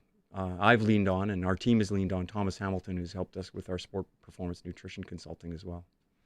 Okay, I've wanted to ask this question for a long time. There's an old wives' tale from the U of S Huskies days, playing at what is now Princess Auto Stadium in Winnipeg. Tremendously hot day, 38 degrees or so.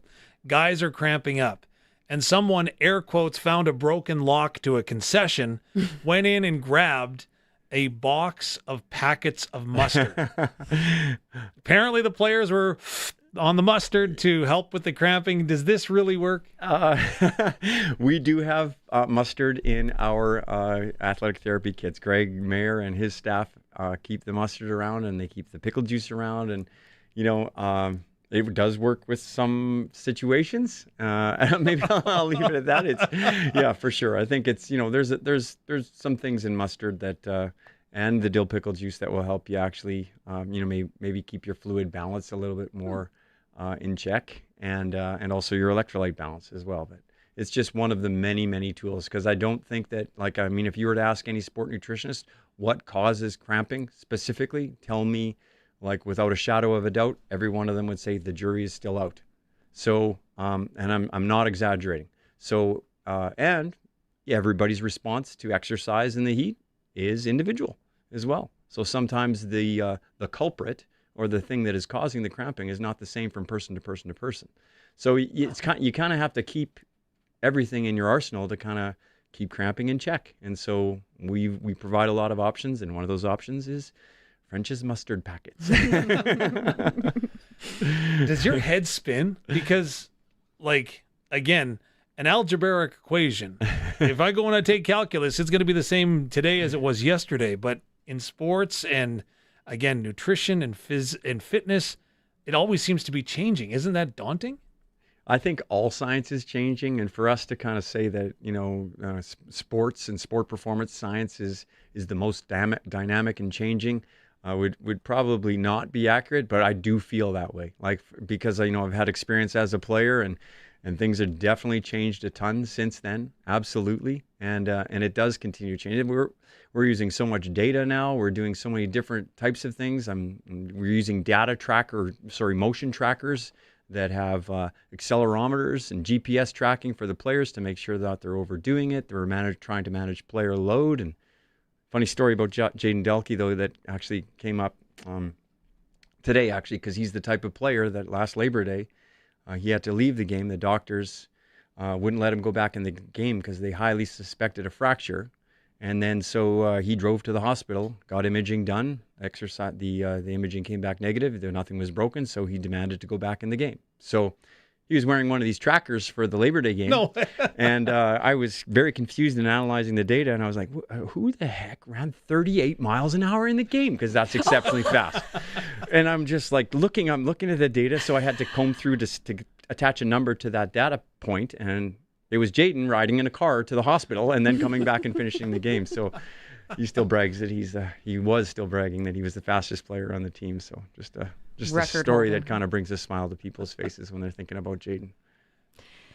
I know there was a conversation on the broadcast in that game against Hamilton. Luke Mullender claims that, there are some players on the field in that heat who can drop up to, what did he say, 13 pounds by sweating it out? He figured 13. Can you confirm or deny this? I'm not asking you to call out Luke Mullender.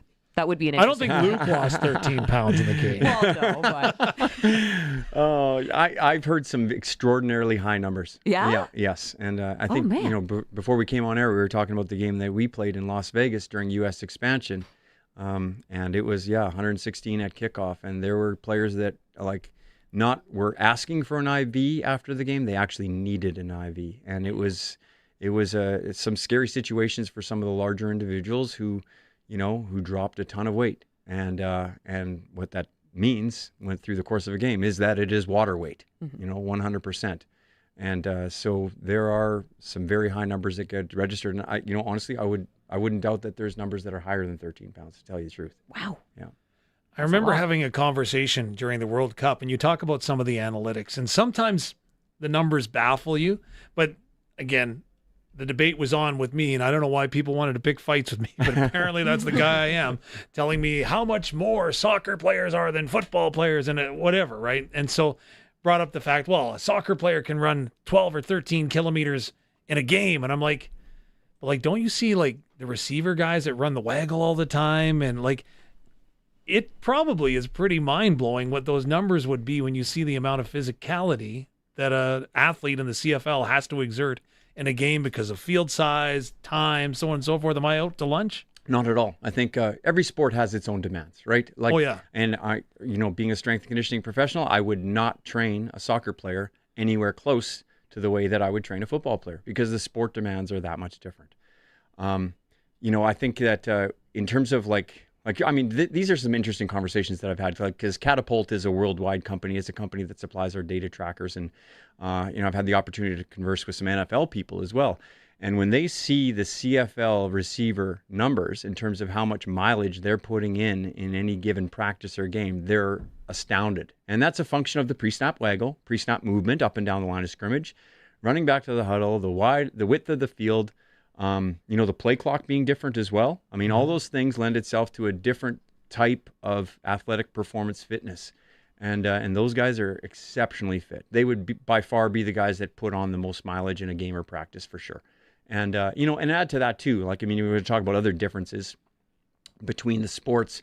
All of these different metrics go into a metric conglomerate called player load. And it's basically not only just the volume, it's also the instances of high-speed acceleration, of very quick decelerations. Those things are all super hard on the body, the hardest of which is getting hit. So there's also a player load of contact. And when a GPS or an accelerometer goes from 0 to 60 to 0, that usually means someone has gotten hit right down to the ground where they have another impact. And all those things contribute to this metric called player load, which is basically how hard the effort as a game was or a practice was on a player. So I don't think soccer players, despite how many times they fall to the ground grabbing their knee, have those same sort of contacts. It's car accident like type situation, and it's tough. They're definitely colliding a lot for sure. So you're coming off a bye, short week. Thursday's the game. It's at home, so you don't have to worry about the travel. But what's the messaging to the players, because you have to get back into game form as soon as possible, right? So what does that look like in comparison to, let's say, a longer week? Well, again, everybody's approach is a little bit different, and I don't provide one sort of cookie cutter coach or approach to all the players, right? So like oftentimes we have this sort of big whiteboard for communication. I know there's lots of different ways to communicate. A lot of them are electronic, but we kind of like the way that the players come together at a whiteboard and sort of like a water cooler at an office, right? And there's some visiting that happens, some team building that happens, but on that whiteboard there are anywhere from 2 to 4 options of paths that guys can take as a choice for any given week, all of which will help prepare them. Some of them I think are probably more comprehensive than others, and maybe are a little bit better in my mind. But if that comes in conflict with a player who doesn't want to do that, then I've got to find a compromise. So those 4 different options exist even on short weeks. Longer weeks give more opportunity for different options or maybe more work to be done. But the priority is what the guys are doing on the field, right? So anything that I do or put in front of the players has to enhance that, not detract from it. And so I have to be mindful of that. And some of that is how much work they're putting in the weight room and how much rest their body needs. Because again, some players exit a game with a whole lot of different loads, right? Mm-hmm. So sometimes those players have to be treated a little bit differently than players that didn't have those loads imposed upon them. I know it's been a tremendously difficult 24 hours, but I do want to put a smile on your face and share a story with you from June. Okay. So for those that don't know, at practice, Dan Farthing works with some of the guys that have been nicked up and are trying to get back into the lineup, and it's not an easy workout that they do. There's a number of different things that they do. So sitting in the stands, there's a school tour that is coming through near the end of the workout. And so the teacher came over, we asked some questions, answered some questions, had a real good talk. And the best comment came from a young boy, grade 6. Again, anybody got any questions, you ask. And so the question and or comment from the 6th grader was, thinking that you were perhaps a teacher. Said, I bet you those guys were talking in his class. Yes, nothing but punishment. Yeah, for sure. Detention. Detention with Dan. Only if you get a smoothie after. Yeah. If they're good, for sure. Coach of strength and conditioning, of course, Dan Farthing joining us live here in studio. Thank you so much for doing this. We know it's been a tough day and a half for the Riders organization, so we really appreciate it, and best of luck on Thursday. Thank you very much for having me. That, of course, was the Riders Coaches Show with Dan Farthing, coach with us, and it is brought to you by Steelcraft Doors. Made in Western Canada for Western Canada. Locations in Regina, Saskatoon, and Prince Albert, servicing all of Saskatchewan. So we are going to take a quick break and get us ready for our next guest. So coming up, well, Trottier is a name that you might recognize. It's well known in the hockey world, specifically here in Saskatchewan as well. You know, Hockey Hall of Famer Bryan Trottier. He's from Val-Marie, Saskatchewan. You might also recognize him for winning 6 Stanley Cups in his legendary NHL career. Also played in the WHL with the Broncos, Lethbridge Broncos, Swift Current Broncos, I should mention. 2 different ones. But now, the next generation of Trottiers joins the Regina Pats, and Parker Trottier recently signed with the Pats. Montreal Canadiens prospect. He joins us next, so hang tight. It's the Sports Cage on 620 CKRM and streaming at sportscage.com.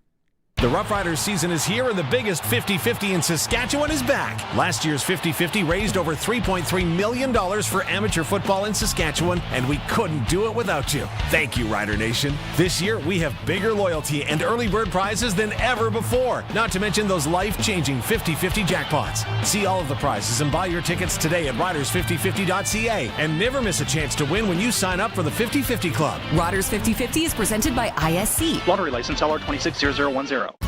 Karen explains why she is comfortable investing her money with Brian Gawley of Smart Investing Solutions. I don't have to worry about it. Once I do it, I know it's looked after, and I have seen good success as well in our investment. He's very knowledgeable, he's very trustworthy, and he wants the best for his clients. Don't guess with your money. Call Brian at 306-546-2533. SmartInvestingSolutions.ca. The world is changing. From the misuse of AI and the rise of deepfakes to the dangerous spread of misinformation, It's getting harder for Canadians to separate fact from fiction. That's why having a trustworthy news source is vital. At Global News, we're committed to objective journalism that cuts through the noise. Stick to the facts. Global News, Canada's trusted news.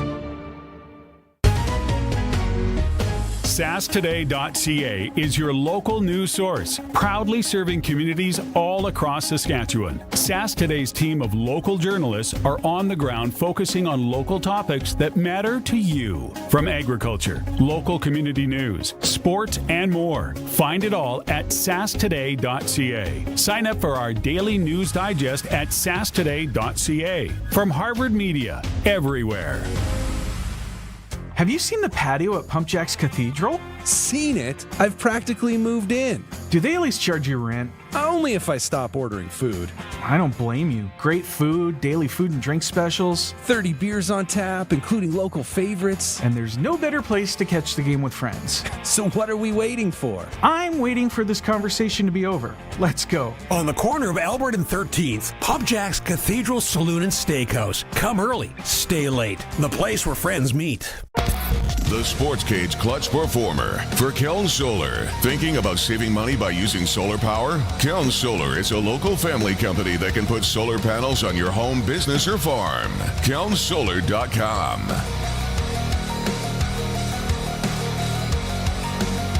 Thank you so much. Okay, Clutch Performer time.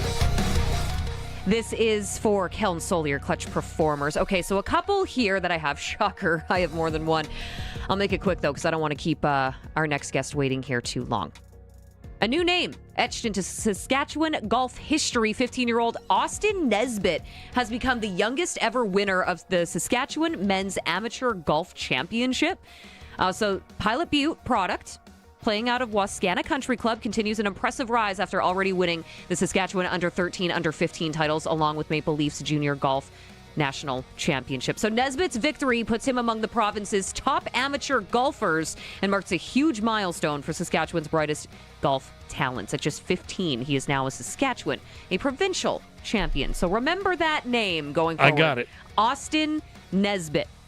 Now, I was also going to bring up New Zealand's Ryan Fox, but we already gave him his flowers off the top of the show. True. So I'm also going to go into something that you briefly touched on here while we were talking with Pete, the baseball fan. But the Blue Jays unveiling the Joe Carter statue. I thought this was so cool. The 1993 World Series winning home run. We've all heard the call 1,000 times. Touch 'em all, Joe. That walk-off blast, of course, securing that back-to-back championship win. So the 15-foot statue was celebrated over the weekend. They also had him go out, throw the first pitch, and they gave him his very own home run jacket that says "Touch 'em all, Joe" on the back with his 29 jersey.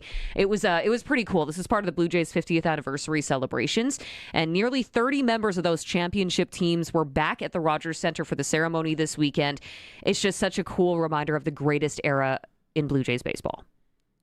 Ooh, last year was pretty good. But it wasn't an era. I get it. If they go on a tear and make it back to the World Series, then we'll talk. Okay, fair enough. Can I quickly give a Clutch Performer same vein, though? I'll give it to Tom Cheek. The late Tom Cheek, radio announcer who did the Touch 'em all Joe home run call.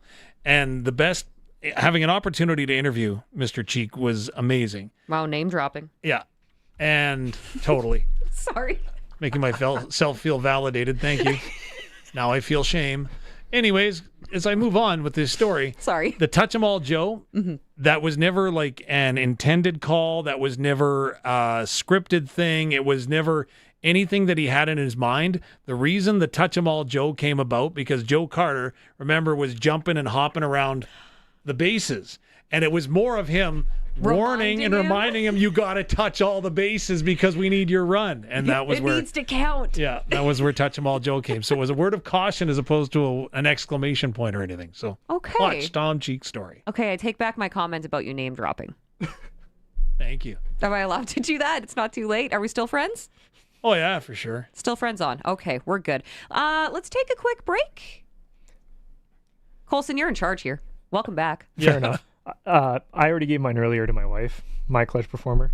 Okay. Don't forget that. Yeah, the very obvious one again. Giving birth to a very to our son. Yeah. tall baby. Yeah, he's a tall and heavy little guy. But my sports clutch performer that I was going to give, sticking with the baseball vein, Phillies. I'm going to pronounce his name wrong, but Gabriel Riccone Jr. If you didn't see, he made a pretty good catch and remembered mid-catch, oh yeah, I need my sunglasses on so I can see the ball. He takes the sunglasses off the hat, puts them on, dashes over, makes the catch. That coordination to be able to take the sunglasses off the brim of your hat, putting them on your face while tracking the ball, and running at full tilt. That's impressive. That's pretty clutch. If you watched the Jays game this weekend, the Chicago White Sox first baseman had the old sunglasses on the bill of the cap, took them off, took them in his right hand, and he just held them and then missed the ball entirely because he didn't see where it went.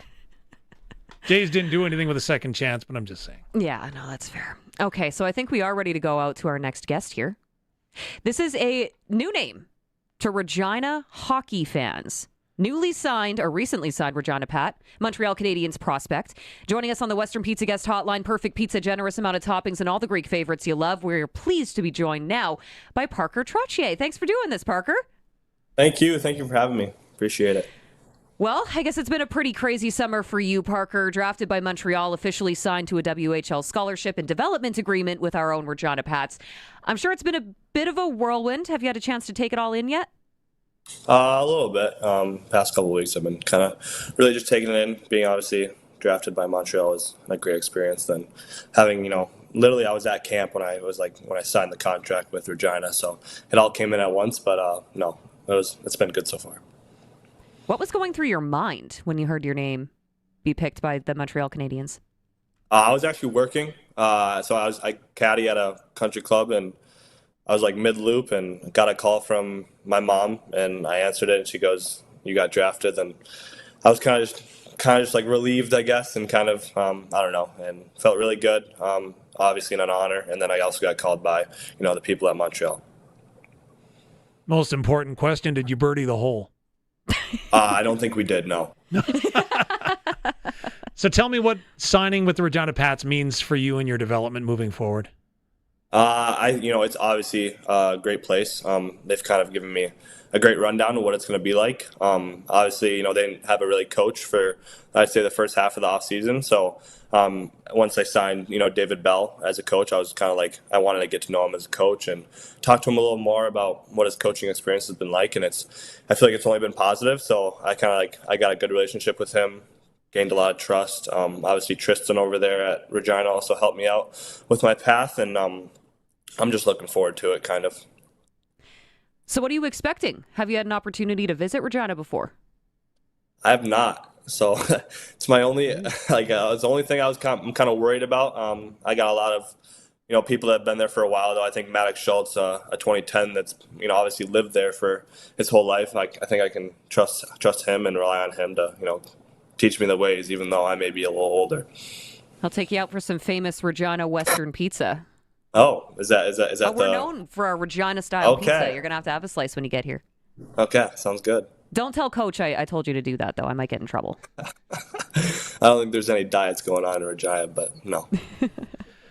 Parker, one of the greatest things right now for young hockey players is the number of pathways that you can choose and options that are available. It also comes with the downside that there's a lot of options that are available that you have to weigh. Is it hard being a young hockey player at this time, trying to navigate what's right for you? 100%. There's so many different paths junior-wise. There's, the WHL, there's the USHL, there's, obviously the opportunity to go play college. These are all things that were crossing my mind while I was in my last season at NTDP.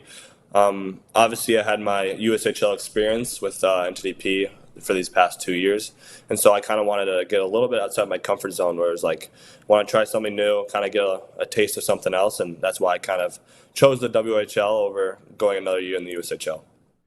Some would say the strength of the schedule, the opportunity to play against faster, stronger, bigger players is an ideal thing for them. What, again, is, in addition to what you mentioned, what is the attraction of playing with the Regina Pats franchise and organization and moving into the Western Hockey League this year? I kind of give it to my grandpa. He had a huge legacy in the hockey world, and I want to say also the WHL with the Broncos. And so, kind of getting a little bit of his kind of path, I'd say, is kind of something that kind of not encouraged me, but kind of helped me, decide on the WHL, I should say. You can't escape the name, obviously. People are going to draw the connections, with your grandpa, Brian Trottier. Do you feel it opens doors? Does it add pressure? Or is it something that you just kind of learned to embrace in your hockey career? I feel like it's been something I've kind of just embraced. It's obviously, adds a little bit of pressure, but I kind of feel as if I'm a dark horse. He's got this, huge legacy and something that, not a lot of people can live up to. So I'm kind of coming in here, getting drafted in the 6th round, someone that, I'm kind of just proving to myself and proving to other people why I should be fit in with his name, and kind of just, keep proving to myself and proving to everyone else. Obviously, it's something you can't hide from, so maybe some rapid-fire Trottier questions for you. What's your favorite NHL team that he played for? Pittsburgh. Who has got a better shot, you or him? I can't say those wooden sticks helped him with the shot back then, so I'd like to give it to me. Stronger skater? I think me. Do you think he back-checked? 100%. And the last one, maybe most importantly, who's a better singer? He is definitely. I think I've been told that by my mom and dad that I'm not the best singer. So, have you heard him sing though? Like, it's amazing. His guitar skills, like it's awesome. Yes, it really is. So I will say, Parker, Pat's general manager Dale Durant has described you as fast, exceptionally intelligent. You compete hard. You're responsible in all 3 zones, and that those are all the little things that are going to help the Regina Pats be, victorious. Is that a valid description, or how would you describe your style of game? I think that's very valid. I think I get most of those values from my grandpa, if I'm being honest. But no, I think that there's a little bit of inside me that kind of has a little bit more of an offensive game that I want to bring out in this WHL league, and I'm looking forward to, kind of just. Added more elements to my game that I haven't kind of, shown people yet. So when you hear Western Hockey League, what style of hockey are you anticipating? High, fast-paced hockey that, that people want to play and people want to, make it to. Well, what can Pats fans expect to see from Parker Trottier when he comes here? What are we going to see from you on the ice? And what are we going to see from you off the ice? What are some of your interests? I've heard the golf's pretty good. There's a couple courses that Maddox told me about. No, they're going to get 100% of me from every game, and then I'm also going to try and engage with the Regina fans and stuff like that outside of the arena. Okay, so hockey idol growing up, and they can't share the same last name as you. Cindy Crosby. Good. As a Habs prospect. The player on the team currently that you most associate your style of play with? Slavkovsky. Oh, good answer. Good answer. Yeah. Pre-game music, favorite song, pump-up song? Dancing in the Dark. Solid choice. Okay. Yeah. Okay. And then one thing that we don't know about you yet that we'll discover when we get here aside from golf. We know you like golf. We know you like hockey. I want to know his handicap.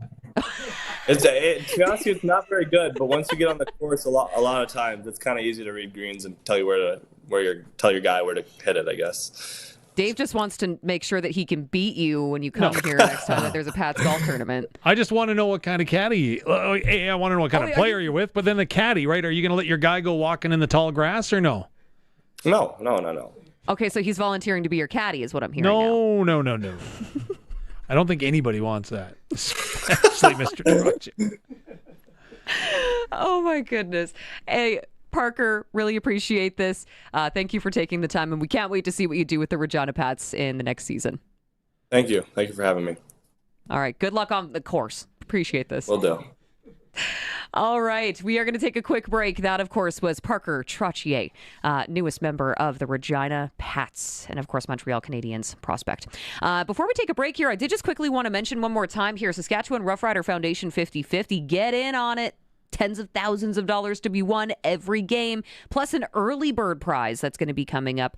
Let me see here. The deadline Wednesday, 10 o'clock. So if you want a chance to win a trip for two, Taste of the Maritimes for two, whole lot of seafood included in this package. Return flights from Saskatchewan to Halifax, 7 nights hotel accommodations, some meals included as well. And if you don't want to travel, and I don't know why you wouldn't, maybe you're weird like Barney and don't like seafood, well, you can just take the money.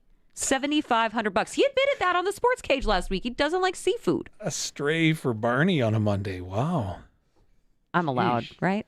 I'm not going to tell him. I'm just saying that. This is kind of on the radio. I'm kind of chuckling, yeah. Someone might mention that to him. Maritimes tour for two. You want in on that? You want in on the jackpot? Hit them up, riders5050.ca. You have until Wednesday night at 10 o'clock. We are going to take a quick break right now. We will be back on the other side. It's the Sports Cage on the home of local sports on 620 CKRM and streaming at sportscage.com.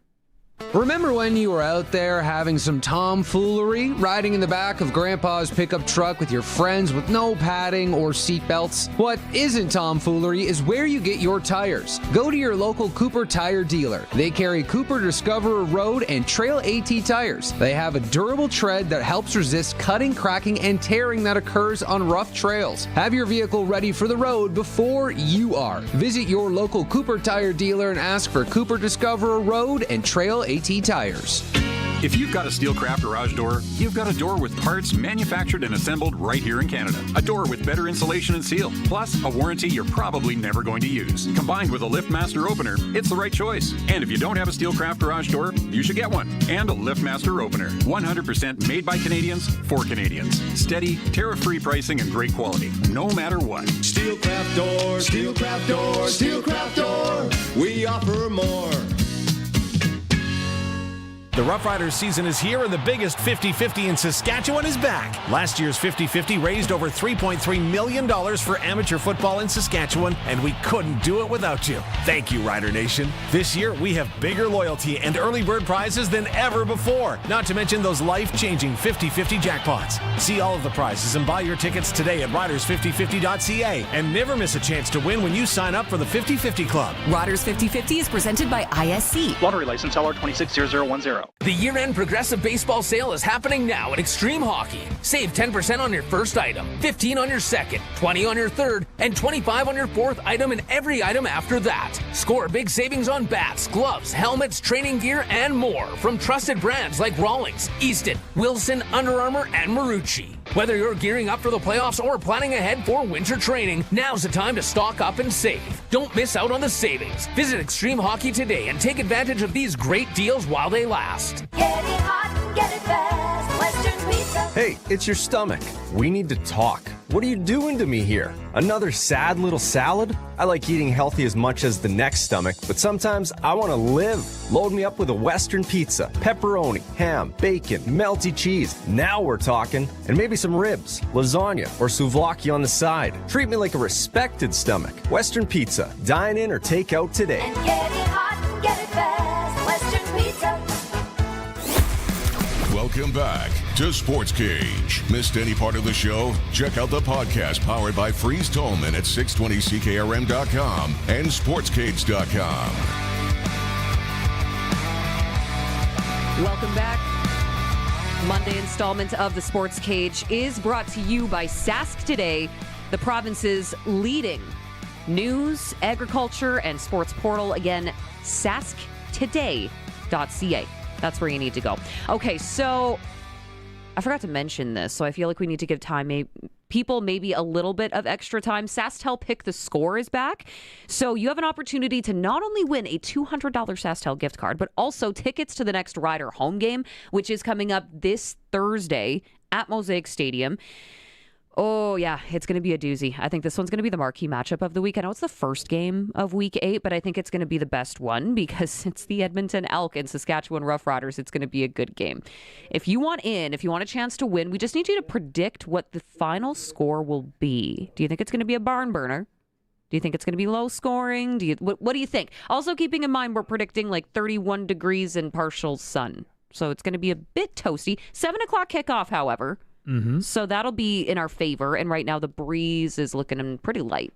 So All of that being said, text us your prediction, 306-936-6262, Prairie Line Rentals text line. Send in those predictions. And towards the end of the show here, Colson, who's back, he'll help us do the draw. Randomly, someone is going to get a chance to win, okay? 2 free tickets and, of course, a $200 SaskTel gift card to 306-936-6262. We good to go to Crofty? There we go. Western Pizza Guest Hotline. We're inviting on our next guest, Mr. Dan Croft, or Crofty, as we like to call him, from Croft Electric. How's it going? I am good. How are you guys doing today? You know what? I'm going to tell you this right off the top, is that it was great to see you at the 100 Years in One Night. Mm-hmm. And I did not recognize you with the cowboy hat on. Like, it looked perfect. Like, it's a natural fit, but I'm like, that's Dan Croft. It took me a second, too, if I'm being honest. You looked spiffy, though, Crofty. Well, thank you, guys. Thank you. We actually did our branding the next day, so that was it was good. So that was kind of a legendary night. What did you think of it? Pump our we had a tires, great time. Crofty. It was wonderful. It was nice to see everybody. I'm not going to Jim Smalley and drop all the names of the people I talked to, but it was good. It was really good. I was very close with the King family with Jeff, so it was great to see him. I played hockey with him actually. I played some Monarch back in the day with him, so good to catch up with him. So yeah, it was an awesome night. And it was iconic, I thought, in the fact that, partnerships, right? Yeah. We have the opportunity to represent great partnerships, and Dan Croft and Croft Electric, you are one of them, and we get to brag about the great work that you do. And I guess, what more can I say in the fact that, thank you for trusting us with that message. Yeah, and thank you guys, too. That's it.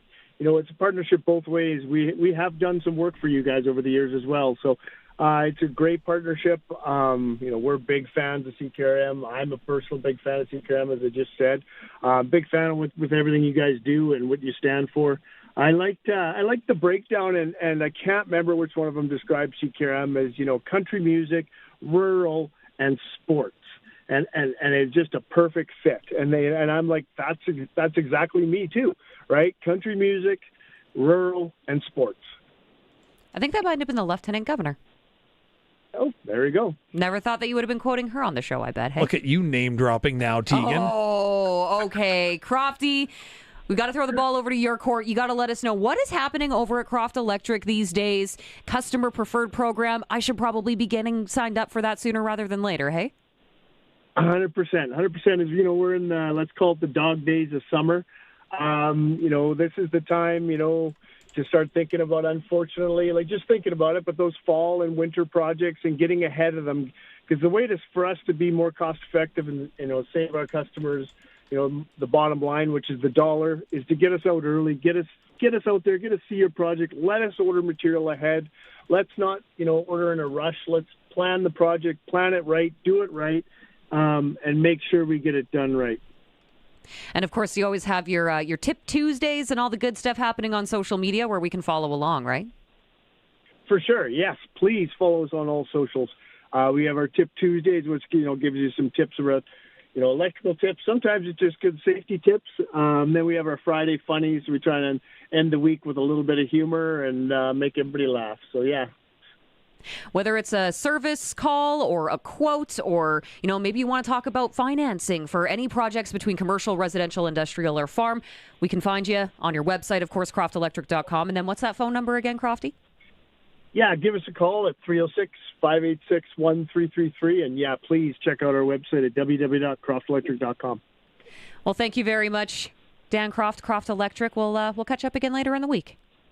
Yeah, you guys have a good show. It's a tough day, but have a good show. No, I appreciate that. Thank you very much, Dan Croft. You bet. Bye-bye. Of course, he's joining us on the Western Pizza Guest Hotline. Now, we are going to take a quick break here. We're going to come back with your sports ticker, but don't worry, still to come before the end of the show here. We are actually going to be getting the new interim coach for the Regina Red Sox. Braden Cobb is going to be joining the program a little bit later on for that Regina Red Sox report around 5:30. Prior to that, we're also going to be catching up with Darian Durant. He's coming up after the 5 o'clock news. And then, of course, we're going to hear more from Saskatchewan Roughriders, who were available to the media earlier today after a canceled practice yesterday, and after, of course, the news broke yesterday that Jayden Dalke passed away in a 2-vehicle fatal collision on a Saskatchewan roadway. 2 people, of course, passed away in that incident. So we'll be back here in just a bit. This is the Sports Cage. It's streaming at 620 CKRM, our YouTube channel, and sportscage.com. This is Country Gold with Steve Harmon, your home for the country hits of the 80s, 90s, and 2000s. Hello, I'm Steve Harmon, inviting you to join me for Country Gold. Each week we play country favorites from the 80s, 90s, and 2000s, and we check in with the stars who made them, too. This weekend on Country Gold. Country Gold, brought to you by Trent Teagan and his experienced team at Flooring Superstore. Saturday mornings at 6 and Sunday afternoons at 4 on the Voice of Saskatchewan, 620 CKRM. Oh, hey, Cow. Hey, dude. Hey, Cow. Hey, dude. Cow, have you been out in the sun too long again? No way, dude. Just chilling and vibing in my new shoes from Cowtown. Ah, I see you're wearing a pair of Hey Dudes. That's what I said. Hey, dude. Everyone's wearing these shoes. Easy to slip on, comfortable, and they're the lightest shoe ever made on planet Earth. As someone who weighs a metric ton, I can appreciate that. That's a lot of weight on these 4 knees. And they look great for guys and gals. The reviews are off the charts.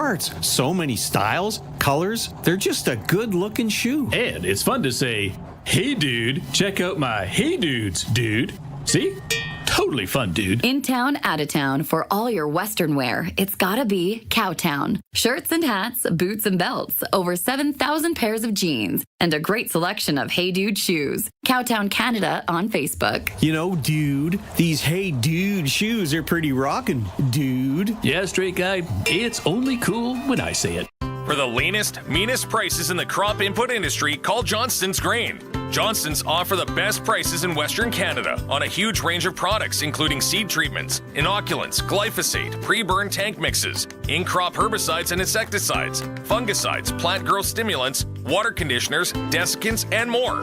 Johnston's has low overhead and top-notch logistics so they can deliver products at ultra-competitive prices. Call 844-324-7778 and ask to speak to an agronomist. It's that time of year again. Is your tractor ready for all the hardcore tilling, high-volume air seeding, and grain cart work your large acre farm has in store? Maybe it's time to consider a Xerion. With up to 653 horsepower, class-leading hydraulic flow, a CVT transmission, and the quietest cab in its category, the new Xerion 12 Series is built on a solid frame to safely handle your biggest implements. Kloss delivers equipment, parts, and service support that keep you running. Go to kloss.com to learn more. Kloss, are you made for more? The year-end Progressive Baseball Sale is happening now at Extreme Hockey. Save 10% on your first item, 15% on your second, 20% on your third, and 25% on your fourth item and every item after that. Score big savings on bats, gloves, helmets, training gear, and more from trusted brands like Rawlings, Easton, Wilson, Under Armour, and Marucci. Whether you're gearing up for the playoffs or planning ahead for winter training, now's the time to stock up and save.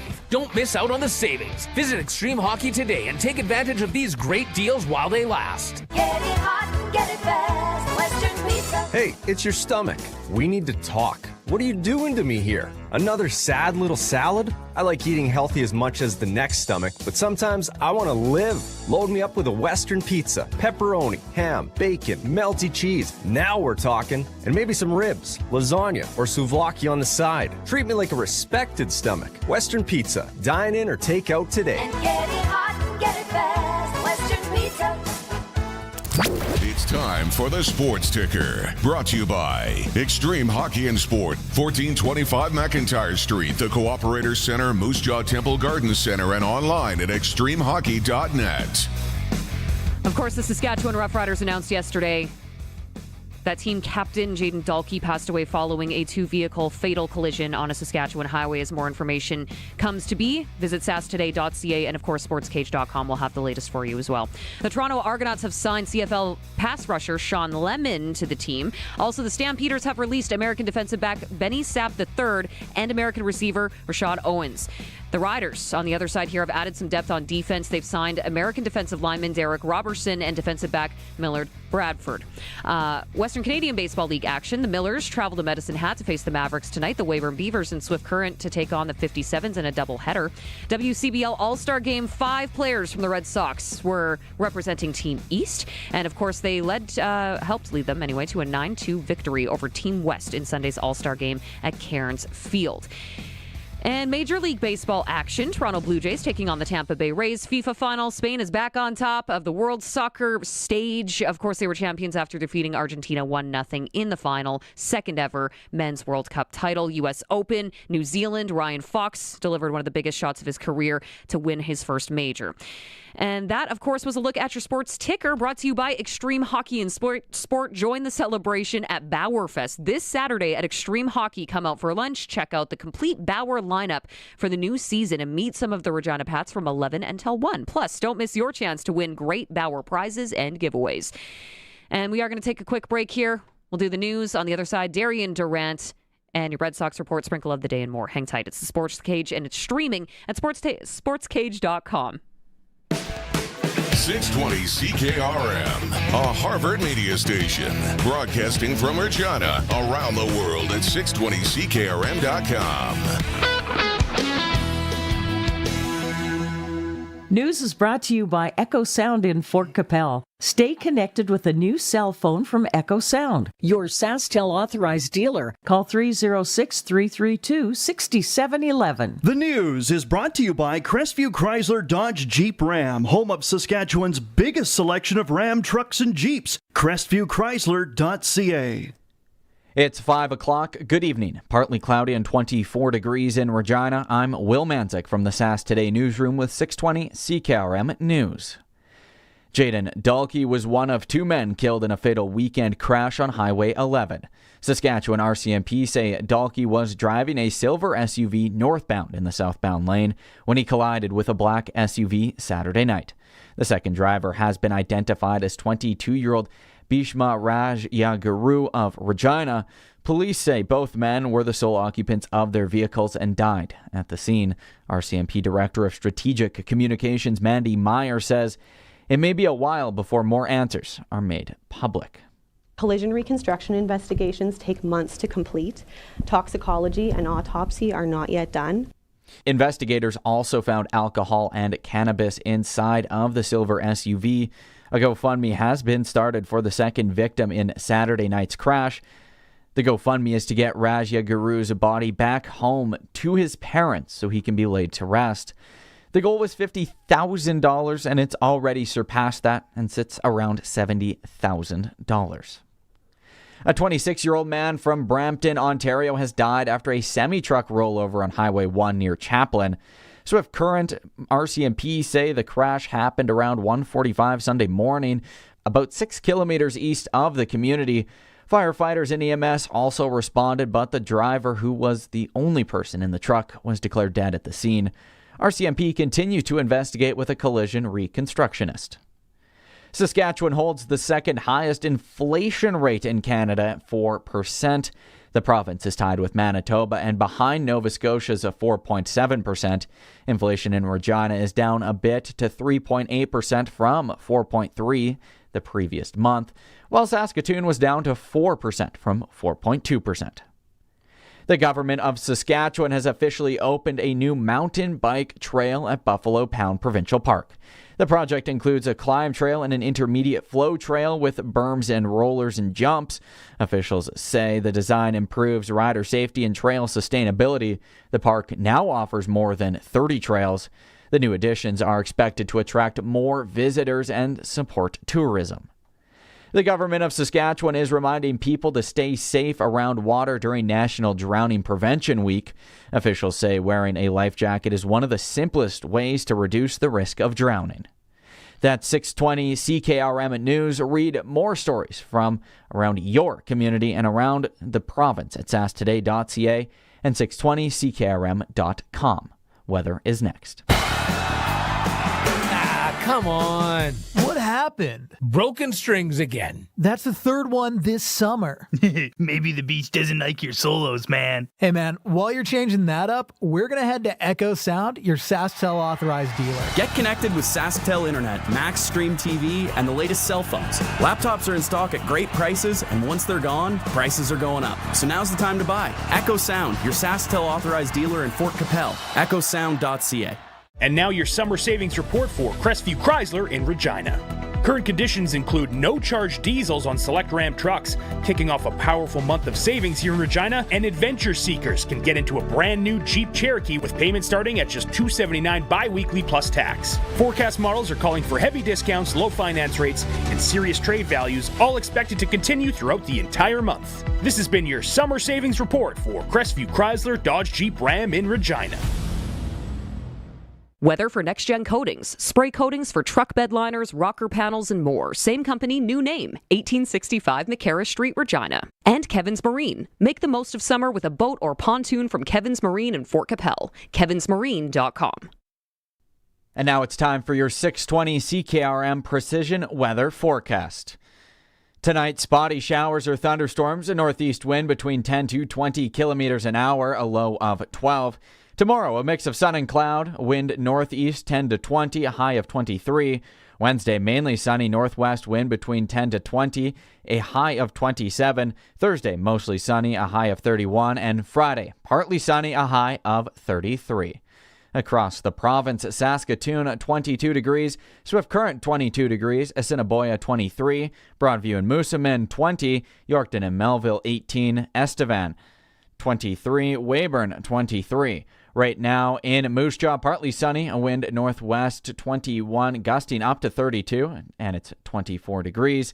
In Regina, partly cloudy, wind northwest 30, gusting to 44, and it's 25. For more local news that matters to you, subscribe to the daily newsletter at sasktoday.ca. For over 40 years, you've known them as Regina's trusted vehicle protection specialists. Now they're introducing the next gen of coatings. New name, new level of protection. They're now next gen coatings. 3 generations of their family have served your family, and that hasn't changed. Same owners, same commitment, ready for the next gen of truck beds, rocker panels, trailers, bumpers, and running boards. The company hasn't changed, just the name. Next Gen Coatings, 1865 McCarra Street. The next gen starts now. This is the year to own the boat of your dreams. At Kevin's Marine, discover legendary Lund boats, built for a lifetime of serious fishing and family fun. Stretch out and relax, or enjoy the day with family on a brand new pontoon from Bentley or Crest, or make a splash in a 4-wind sport boat, all powered by trusted Mercury 4-stroke motors. Right now, get manufacturer rebates, dealer discounts, and low payment financing. Make decking easy with Shoremaster aluminum docks and lifts. Visit Kevin's Marine in Fort Capel or kevinsmarine.com. Broadcasting from Century Studios in downtown Regina, Harvard Media presents The Sports Cage, where Saskatchewan comes to talk local sports. Be part of the show. Call 1-866-767-0620 or text 306-936-6262. The Sports Cage. Streaming at sportscage.com, our YouTube channel, and on the radio at 620 CKRM. Well, thank you for being here. It's the Monday installment of the Sports Cage. I'm Teagan Witko with your voice of the Saskatchewan Roughriders, Mr. Dave Thomas. And Colson Schultz is back with us after his paternity leave. We're excited to have him back, and I'm sure he's already sick of us. So thanks for being here, buddy. Stating it like it is right there. Well, I've worked with Colson long enough. I just know these things. You can join in the conversation anytime on the Prairie Land Rentals text line 306-936-6262.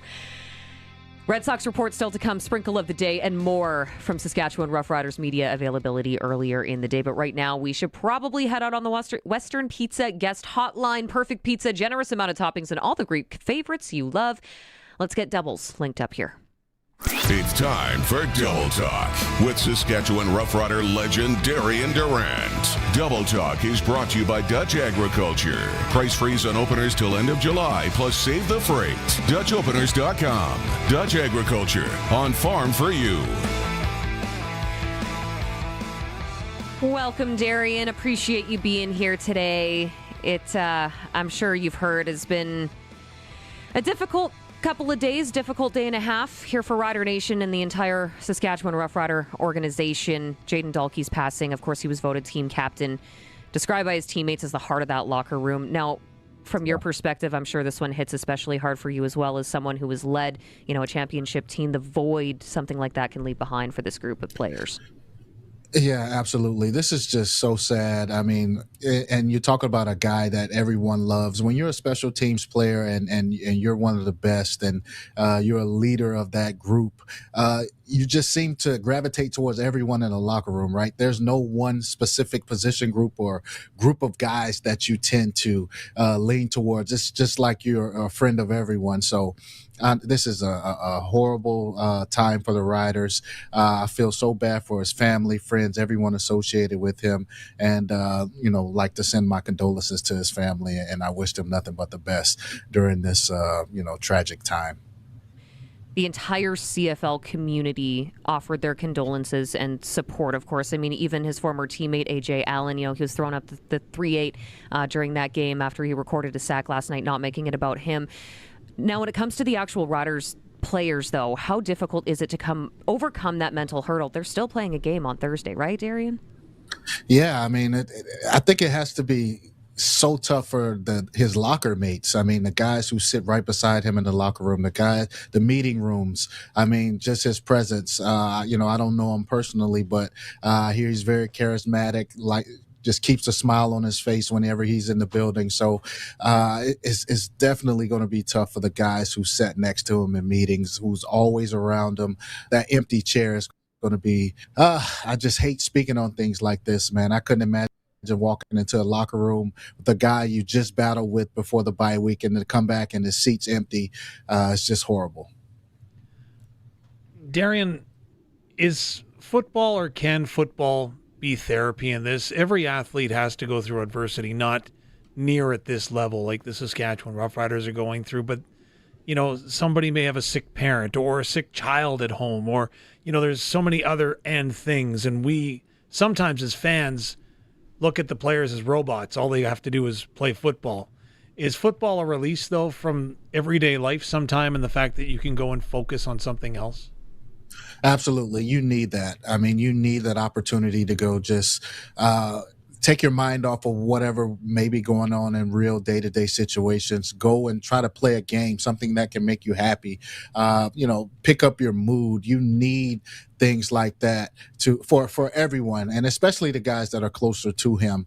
You just want to go out there on the field, run around, not think about what's going on off the field, but just go and play a game. At the end of the day, they're all grown men who play a game for a living. So sometimes you just want to take all the tough things out of your mind, out of your conscience, and just go out there and play. So it's definitely therapy for the guys.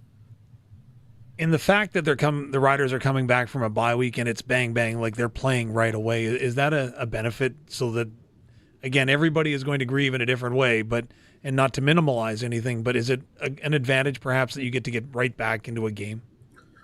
Yeah, I think so. I think as sad as this may sound, you want to go ahead and get the memorial tribute out of the way. You want to make sure that you say your final farewell to him at Mosaic Stadium. And it's better to get that done sooner than later. You just don't want it to just play out.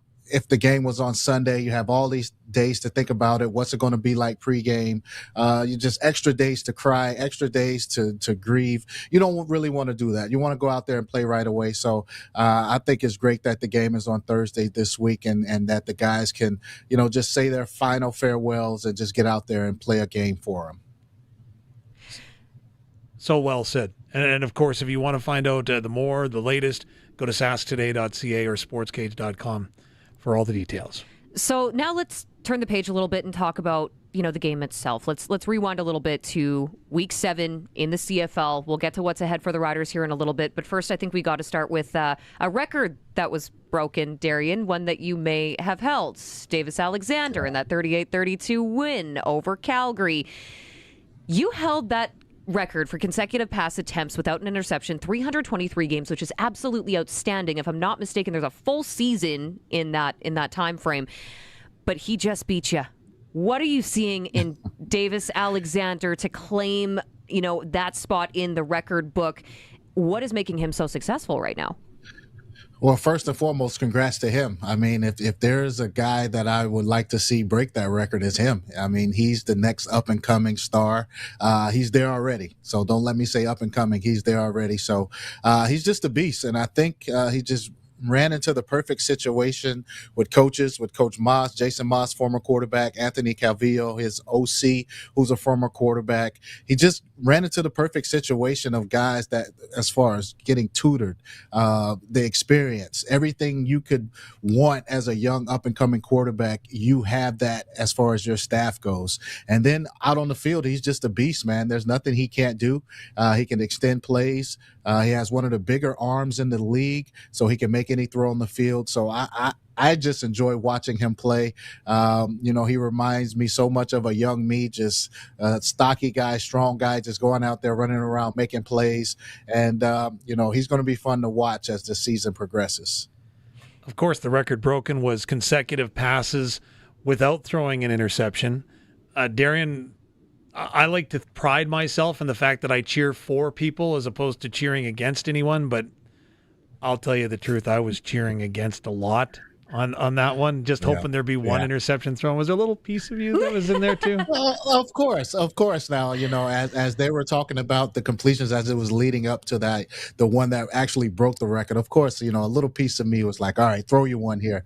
All right, don't get it. But at the end of the day, man, like I said, who better to get the record than him? He's the next star, in my opinion, and front runner for MOP this year. So kudos to him and congrats to him for getting it done.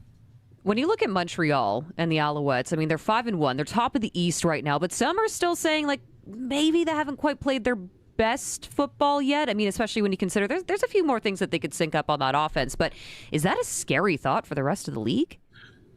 Yeah, it is. I think most people just haven't seen this Noel Thorpe defense play up to its capabilities or what they're used to playing like, and I think that there's just so many new faces over there on defense that they're just kind of getting used to the system, trying to catch up a little bit. But thankfully, this offense has just been balling. Davis Alexander is going crazy. They have the top 2 receiving leaders in the league. And then, Theus, a running back, he's just shown that he is a game changer himself. I think he had over 120 yards on like 18 carries this past weekend. So this offense is just balling, led by Calvillo and Jason Mace. And I think that the real reason why people are just haven't really checked the box on Montreal yet is because they're waiting on this defense to kind of catch up with the offense. What's your read on Calgary from that game? It looks to me if they just set their alarm clock for the right time, they had a good opportunity to win. Yeah, this is like the 3rd or 4th time this season they just been so lethargic early in games, have gotten behind early, and have made it, interesting in the 4th quarter. But, I think VA said it perfectly in his post-game interview. He's just like, he's got to do something. He's got to, maybe switch up his routine, get to the stadium a little bit earlier, wake up early or something. He's got to do something to get going early because he's playing very good football late in games, but it's just early on, he just seems to not be able to get it going early. So Calgary, they look good. I mean, they're in every single game, but all that matters is the W at the end of the day, and it's just been hard for them to get that. Post-game, VA also pushed back on the notion of that. That fumble at the end of the 4th quarter was not the straw that broke the camel's back, that it goes back further in the game than just that one play. Would you tend to agree?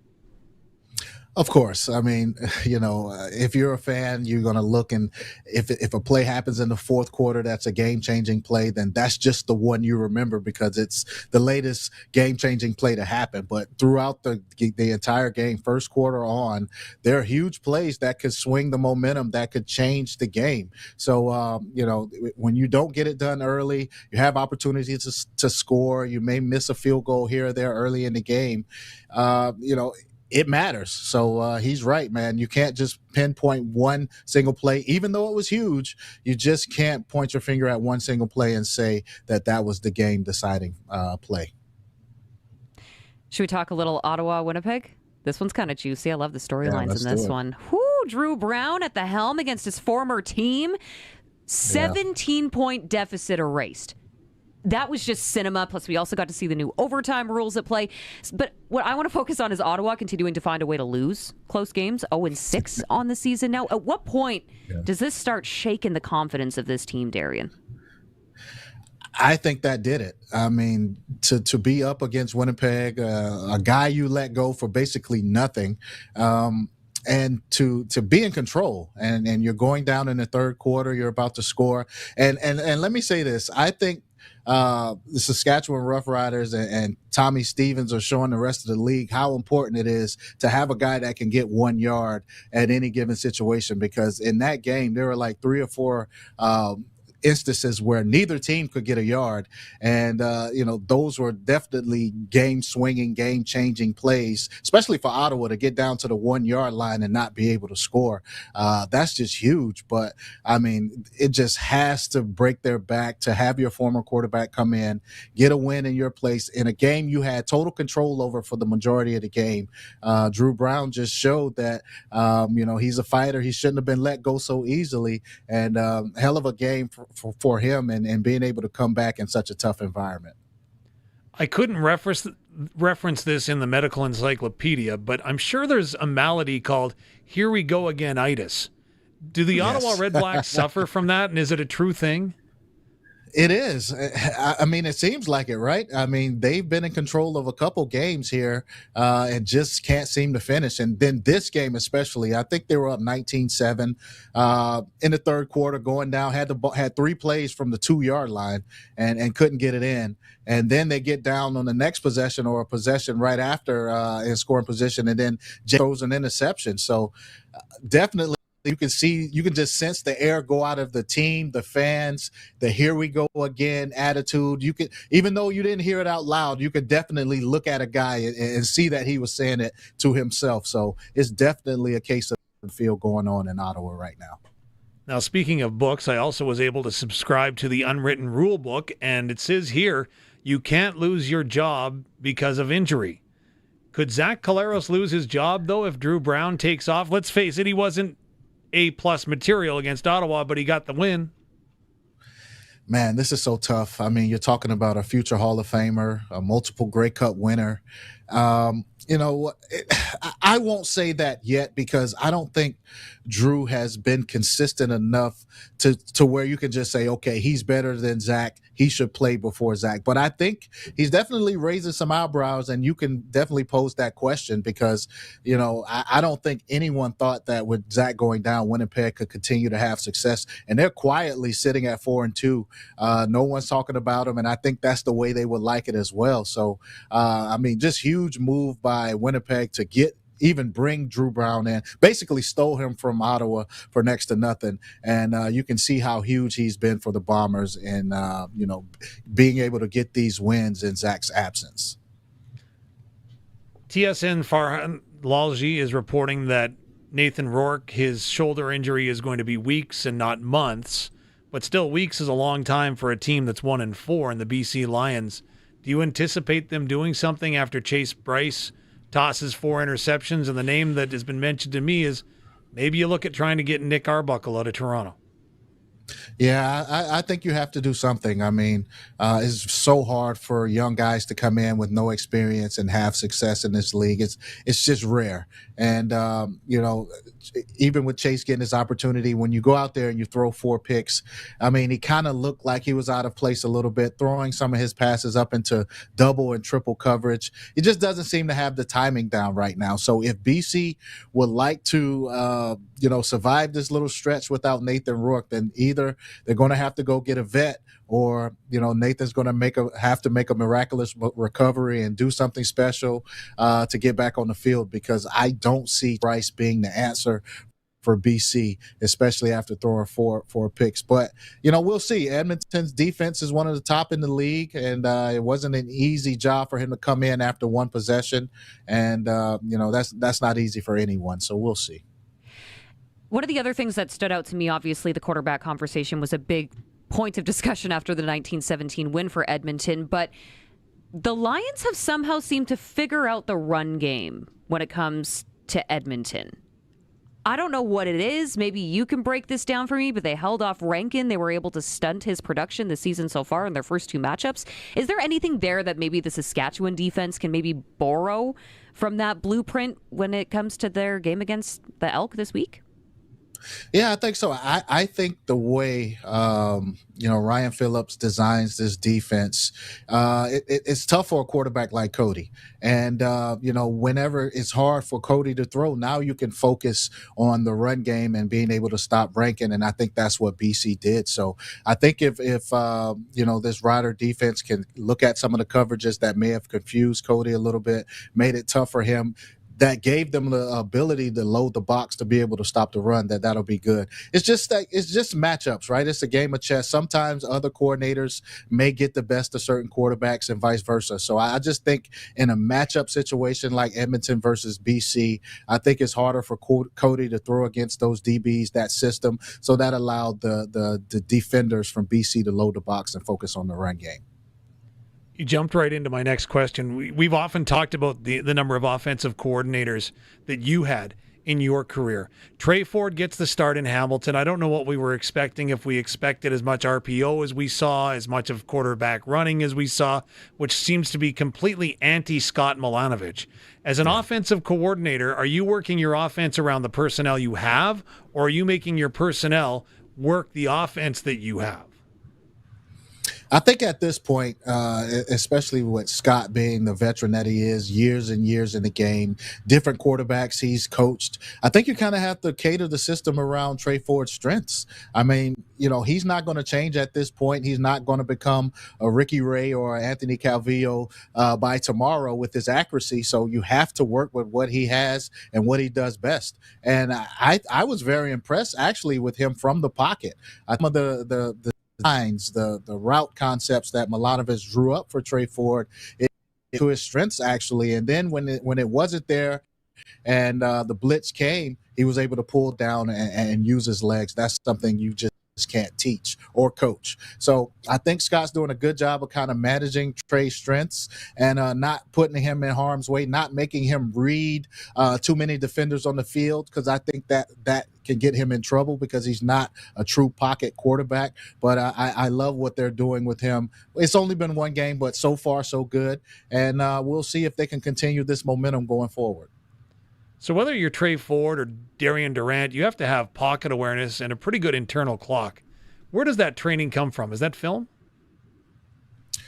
I just think it's instinctive. I think, when you get into the game situations or you've played behind some bad old lines in your past, we're not pointing fingers at anyone. But, I mean, I just think over time you learn you get experience. It's something that becomes instinctive for you to know when to sit in the pocket, to know when you may need to get out a little bit quicker than usual. So he's good at it, man. And I like to see him build on that pass game a lot more so he doesn't have to rely on his legs. But I mean, over 200 yards passing, 100 yards rushing, I mean, you're basically getting everything out of him that you can. So, you have to continue doing what you've been doing. Okay, this week, Saskatchewan, Edmonton, Thursday night, Mosaic Stadium. In my brain, that's the marquee matchup of the week. Do you see a different one? There's no better matchup of the week for sure. 5-1, 4-1, 2 of your top defenses in the league. This is just set up for a great early week matchup. I mean, what a week. There's games 4 nights in a row, starting with the biggest Western matchup of the week, the 2 best records in the league. So looking forward to this one. This shouldn't let us down at all. Would you venture a guess as to what the final score is going to be? We're taking texts from people right now. You don't have to. I don't mean to put you on the spot. No, I like jumping out there. I like jumping out there on a limb and, predicting score. So I think it'll be a tight game. I think the Riders will pull it out. So I'll go 30-27 Riders. Okay. 30-27 Riders. She's writing it down, Darian. I'm writing it down. We're in trouble now. Well, he's entered for SaskTel Pick the Score now. He can win a $200 SaskTel gift card and maybe tickets to the next Rider home game. We'll get him down here. Well, let's go. Yeah, let's go. Sorry, when you're preparing for back-to-back games, so back-to-back with Edmonton, is it different preparation? Because obviously you want to throw wrinkles that they haven't seen on film before, but maybe you also want to keep some stuff back because you're going to be playing them again in a week. what's the back-to-back mentality of preparation when you go into something like this against Edmonton, or of course we'll have the Winnipeg situation later this year? Well, at this point, it's about getting a win. I mean, both teams sitting atop of the conference, fighting it out for first place. There's nothing you want to hold back. Especially, you just don't know the weather either, right? It could get a perfect weather game this week, and then next week could be a monsoon of rain, and then you won't be able to use anything. You're just holding on to plays for no reason. So you have to go out there, try to separate yourself in the division. You have to get this win, and this goes for both teams. You can't hold anything back. This could definitely be a playoff preview early in the season. So I think both coaches, both teams will empty every bullet they have in the clip to do everything they can to get this win. Lock it in. Darian, 30-27. He's taking the Riders this Thursday here in Regina. And we're not holding anything back. No, not at all. Not at all. Appreciate your time as always, Darian. Thanks so much for doing this, and we'll talk again next week. Sounds good. That, of course, is Darian Durant joining us on the Western Pizza Guest Hotline, as he does every single Monday, and we appreciate it. Yes, you can also enter to win those tickets to the next Rider home game and a $200 SaskTel gift card. You can copy Darian if you want. I won't tell him. 306-936-6262 is the Prairie Land Rentals text line if you would like to text in those score predictions now, but you have to do it before the end of the show here, okay? 306-936-6262. Score prediction, chance to win $200 for SaskTel, and tickets to the next game. Prairie Land Rentals text line, of course, is brought to you by Prairie Land Rentals. From small power tools to skid steers, they probably have what you need. Deal directly with the owner at 600 Albert Street. Your sports ticker is going to be coming up here momentarily, and then Braden Cobb is going to be joining us coming up next year for your Red Sox report. This is the Sportscage. It's on the home of local sports on 620 CKRM, YouTube, and streaming at sportscage.com. Don't let rising tungsten prices cost you more next season. Dutch Agriculture is holding 2026 pricing on Dutch openers through the end of July. They saw the price increase coming, stocked up, and are passing the savings on to you. Plus, they'll pay the freight when you order before July 31st. Be sure to drop by Dutch at Ag in Motion July 21st through 23rd. Say hi and learn more about the Seed Ready program. Book your on-farm visit today at DutchOpeners.com. Dutch Agriculture, on-farm for you. If you've got a Steelcraft garage door, you've got a door with parts manufactured and assembled right here in Canada. A door with better insulation and seal, plus a warranty you're probably never going to use. Combined with a LiftMaster opener, it's the right choice. And if you don't have a Steelcraft garage door, you should get one. And a LiftMaster opener. 100% made by Canadians for Canadians. Steady, tariff-free pricing and great quality, no matter what. Steelcraft door, Steelcraft door, Steelcraft door. We offer more. You've always wanted good tires, even back when you had your Diamondback or Kuwahara BMX, taking it off totally rad jumps with your buddies. Now your tires are for your family's safety, which is also rad. Rad drivers go to your local Cooper tire dealer. They carry Cooper Cobra Instinct tires. They bring your car to a shorter stop on wet roads and have decisive maneuvering and sporty performance.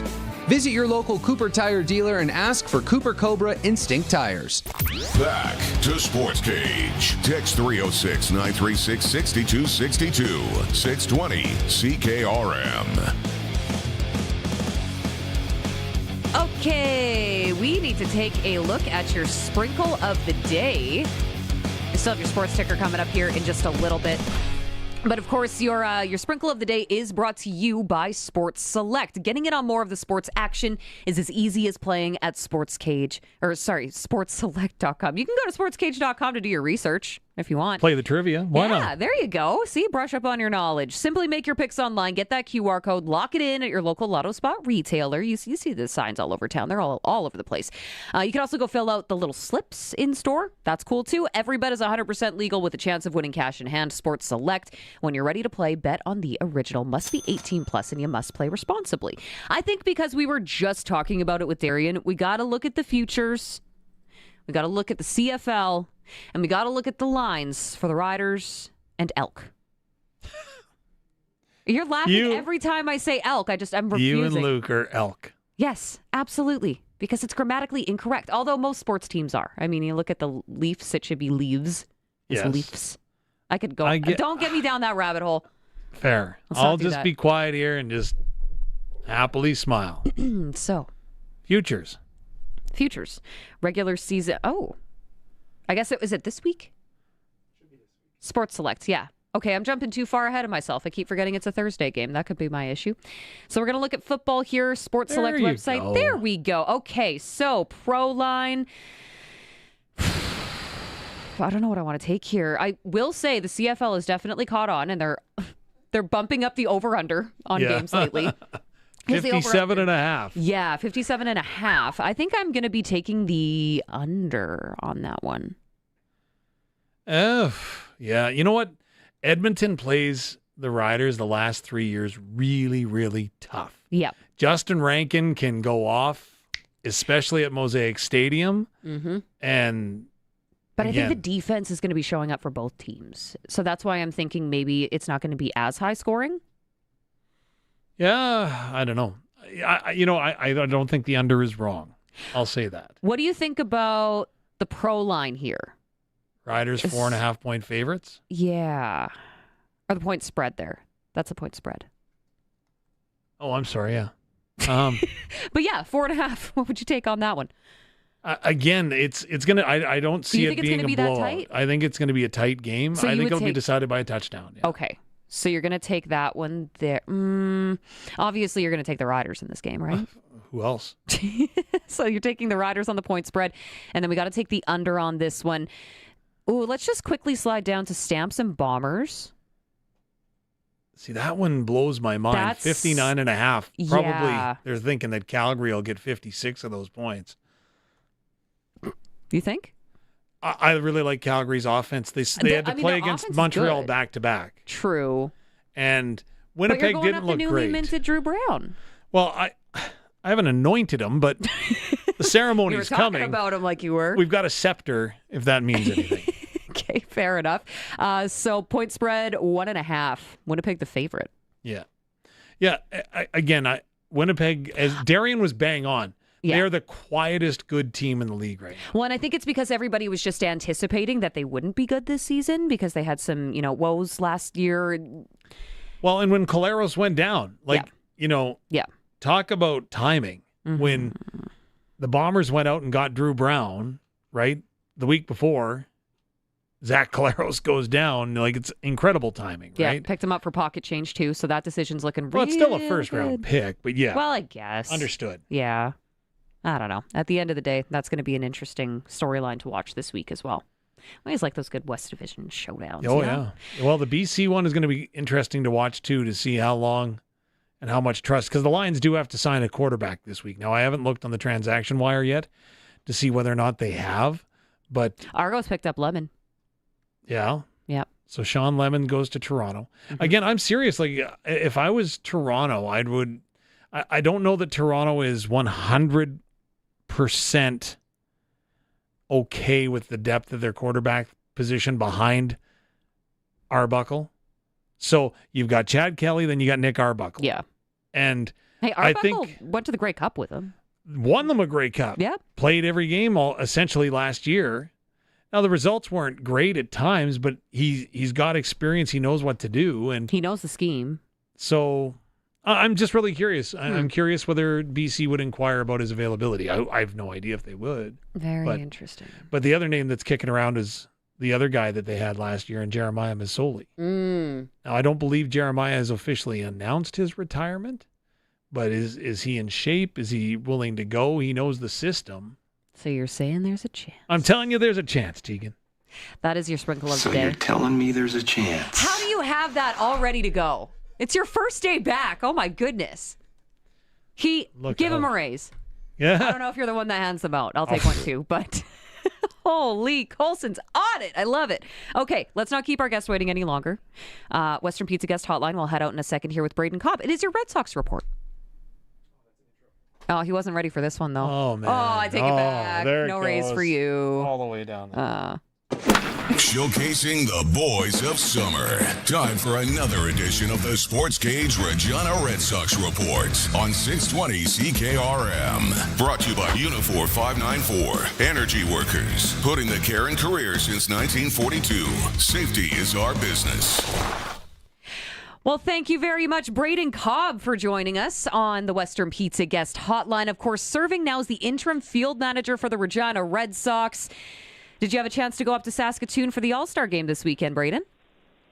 Yeah, thanks for having me on. It's been a busy 72 hours. I ended up actually having to be the head manager for the All-Star team as well since we won the championship last year. So a lot of things have been kind of thrown at me in a short amount of time. Including this interview. I know you agreed to this pretty last minute, so we appreciate you taking the time. Yeah, of course. No worries. So 5 Red Sox players selected to represent the East Division at the All-Star game that you were just describing there. And they come out on top with a huge win over the West. What does that say about, even just the 5 players that you have the pleasure of working with day in and day out, watching them, on that big stage All-Star weekend? What does that say about the talent level with the Regina Red Sox within this organization? Yeah, it's always awesome to be able to see our guys be recognized and then be able to kind of show off their skills on a stage like that. We have plenty of talent on our roster, and I think we could have even had more than 5 guys this year. I know our record hasn't shown as good as it possibly could, but there's a ton of talent on this team, and those 5 guys kind of proved it. We had Keegan Baker start for us on the mound for Team East, and he went 3 up, 3 down like it was easy for him. And 2 of our hitters, they did well. They scored runs, hit RBIs, and those are against the best pitchers from the other side of the divisions too, right? So it's nice to be able to show what we have. So as you're stepping into this, interim role as the field manager here with the Regina Red Sox, what do you feel that you bring to the team in terms of uniqueness in your coaching style? Yeah, I'm a big communicator. I like to make sure it's kind of known to the players what I expect and what I want them to do. I like to have meetings with them and kind of sit down with them one-on-one even and just kind of say, like, where do you think you're at? Where do we think you're at? Where we want you to be, how we can get there together so we can try to maximize every kind of skill out of every person to get where we need to be and at this point make the playoffs and do what we did last year and get hot at the right time. And I think I've been around now for 3 years with this team, so I know a lot of the players already, so it was easy. I'm not a totally new face for them to kind of bring in, so it's nice for them to kind of already know what I'm about and know how I like things, so it's kind of an easy transition for them. Braden, you're 16-23, tied for 3rd with Medicine Hat in the East Division of the WCBL, going out on an 8-game road trip that starts tomorrow in Medicine Hat. Obviously, like you said, the last 72 hours have been bonkers for you. What do you do to try to change, or do you change a lot in that short amount of time to get ready for this key juncture in your season? Well, we are pretty well good on a 3-game win streak right now, so I think things kind of are turning a corner already before we're heading on this road trip. Guys have kind of come together, and they're kind of more taking a more team approach to the game, moving runners over when guys are on base and such, instead of just trying to do things for themselves, which is really starting to help us win ball games, playing the game the right way. So I think this road trip is going to be a strong test to see kind of how we can bounce around with travel and all that kind of stuff and not sleeping at home, and see if we can manage all that and kind of make sure we win ball games. But as long as we stick together as a team and make sure we're playing the game the right way, I don't see why it's not a successful business trip for us. You mentioned the 3-game win streak, but you look at some of the defeats this year, and there's so many one-run games that your team has been in. Some would say that's battle-tested. Others would say it's hard luck. What say you? Yeah, I'd say some of it's luck, but a lot of it's just we haven't been playing the game the right way all season long. We're not doing the little things right where we need to move runners over to get that extra 1 run, say in the 5th inning of a ball game. So I think now that we can just really focus on doing things the right way and the small things, that those 1-run games will start falling our way. So what do you think in terms of, you come off a league championship in 2025. You have 5 players who are representing your club at the All-Star game and the East Division team. What does that do in terms of recruiting, especially now that you guys are making that playoff push? Yeah, it's definitely a good selling point to kind of bring new guys in for next year. We just brought in a couple more for this year, and being able to start off the conversation with as the reigning champions really helps guys want to come see what we're all about and see what they can help us do and see where they fit into what we're doing. And yeah, it helps out quite a bit to be able to say that we have those kind of players already in-house. Everybody wants to play with the best because playing with the best brings out the best and helps you become a better player overall. So it helps us out a lot. What characteristics would you use to describe, or hope would be used to describe, a Braden Cobb coached team? Hard-nosed. I like to play the game the right way. I know summer ball, some teams don't believe in, say, bunting or hitting runs. They just want guys to be getting swings. But I always believe in playing the game the right way, and that includes small ball. You got to be able to bunt, sack guys over to different bases. You got to be able to hit and run to get guys to different bases and play the game the right way. Got to be able to generate offense in this league. You've run into a lot of good pitchers, so runs can sometimes be hard to come by. As we've seen earlier in this season, we were not scoring as many runs as we need to, but I think as we go on here, the runs are going to start improving as we do things the right way to make sure we get guys into scoring positions so we get more chances to capitalize.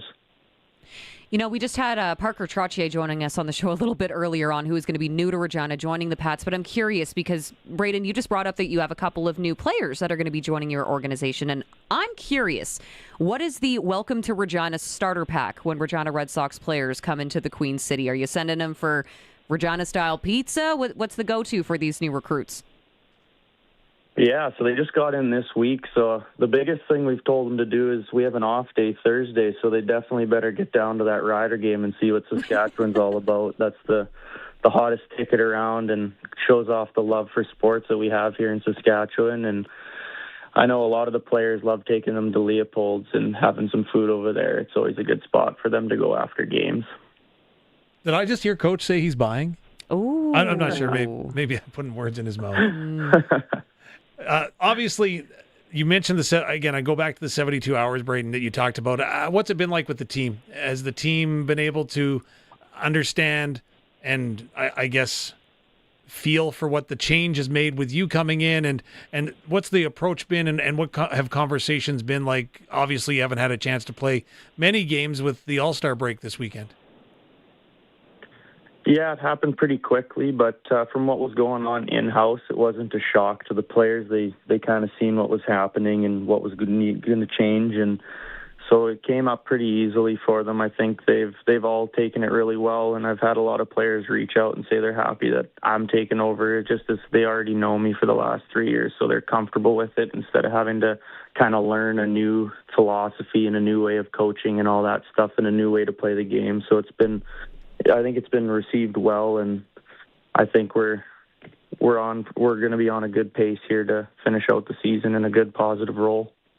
Well, you're going to be spending a lot of time on a bus here, Braden. 8-game road trip. How do you stay focused? Yeah, sometimes I find being on the road's easier to stay focused. There's not as many distractions as when you're at home and can just kind of go doing what you want. It's a lot more structured. You're together with the guys a lot more, so it's a lot more just baseball than, say, baseball and other stuff when you're at home. Totally fair. Well, best of luck on this lengthy road swing as we are deep into this WCBL season. We wish you nothing but the best, safe travels, and we'll have to catch up when you're back at Curry Field. Yeah, absolutely. Thanks for having me on, and go Red Sox. Let's go. Congratulations on the new interim position, of course, to Braden Cobb, the new field manager for the Regina Red Sox in the 2026 season, and we thank him for taking the time to join us as always. We are going to take a quick break. We're going to wrap things up with a few more comments from the Saskatchewan Roughriders after practice earlier today. We'll be back. It's the Sports Cage on the home of local sports, 620 CKRM and streaming at sportscage.com. Since 1942, Unifor 594 has safely served the community and the ever-changing energy sector. We are the unionized workers at the Co-op Refinery in Regina and the Co-op Ethanol Complex in Belle Plaine. We are process operators, tradespeople, lab techs, warehouse workers, tank car loaders, administration staff, and so much more. Unifor 594 workers are also your neighbors, your friends, your volunteers, your community. Unifor 594. Safety is our business.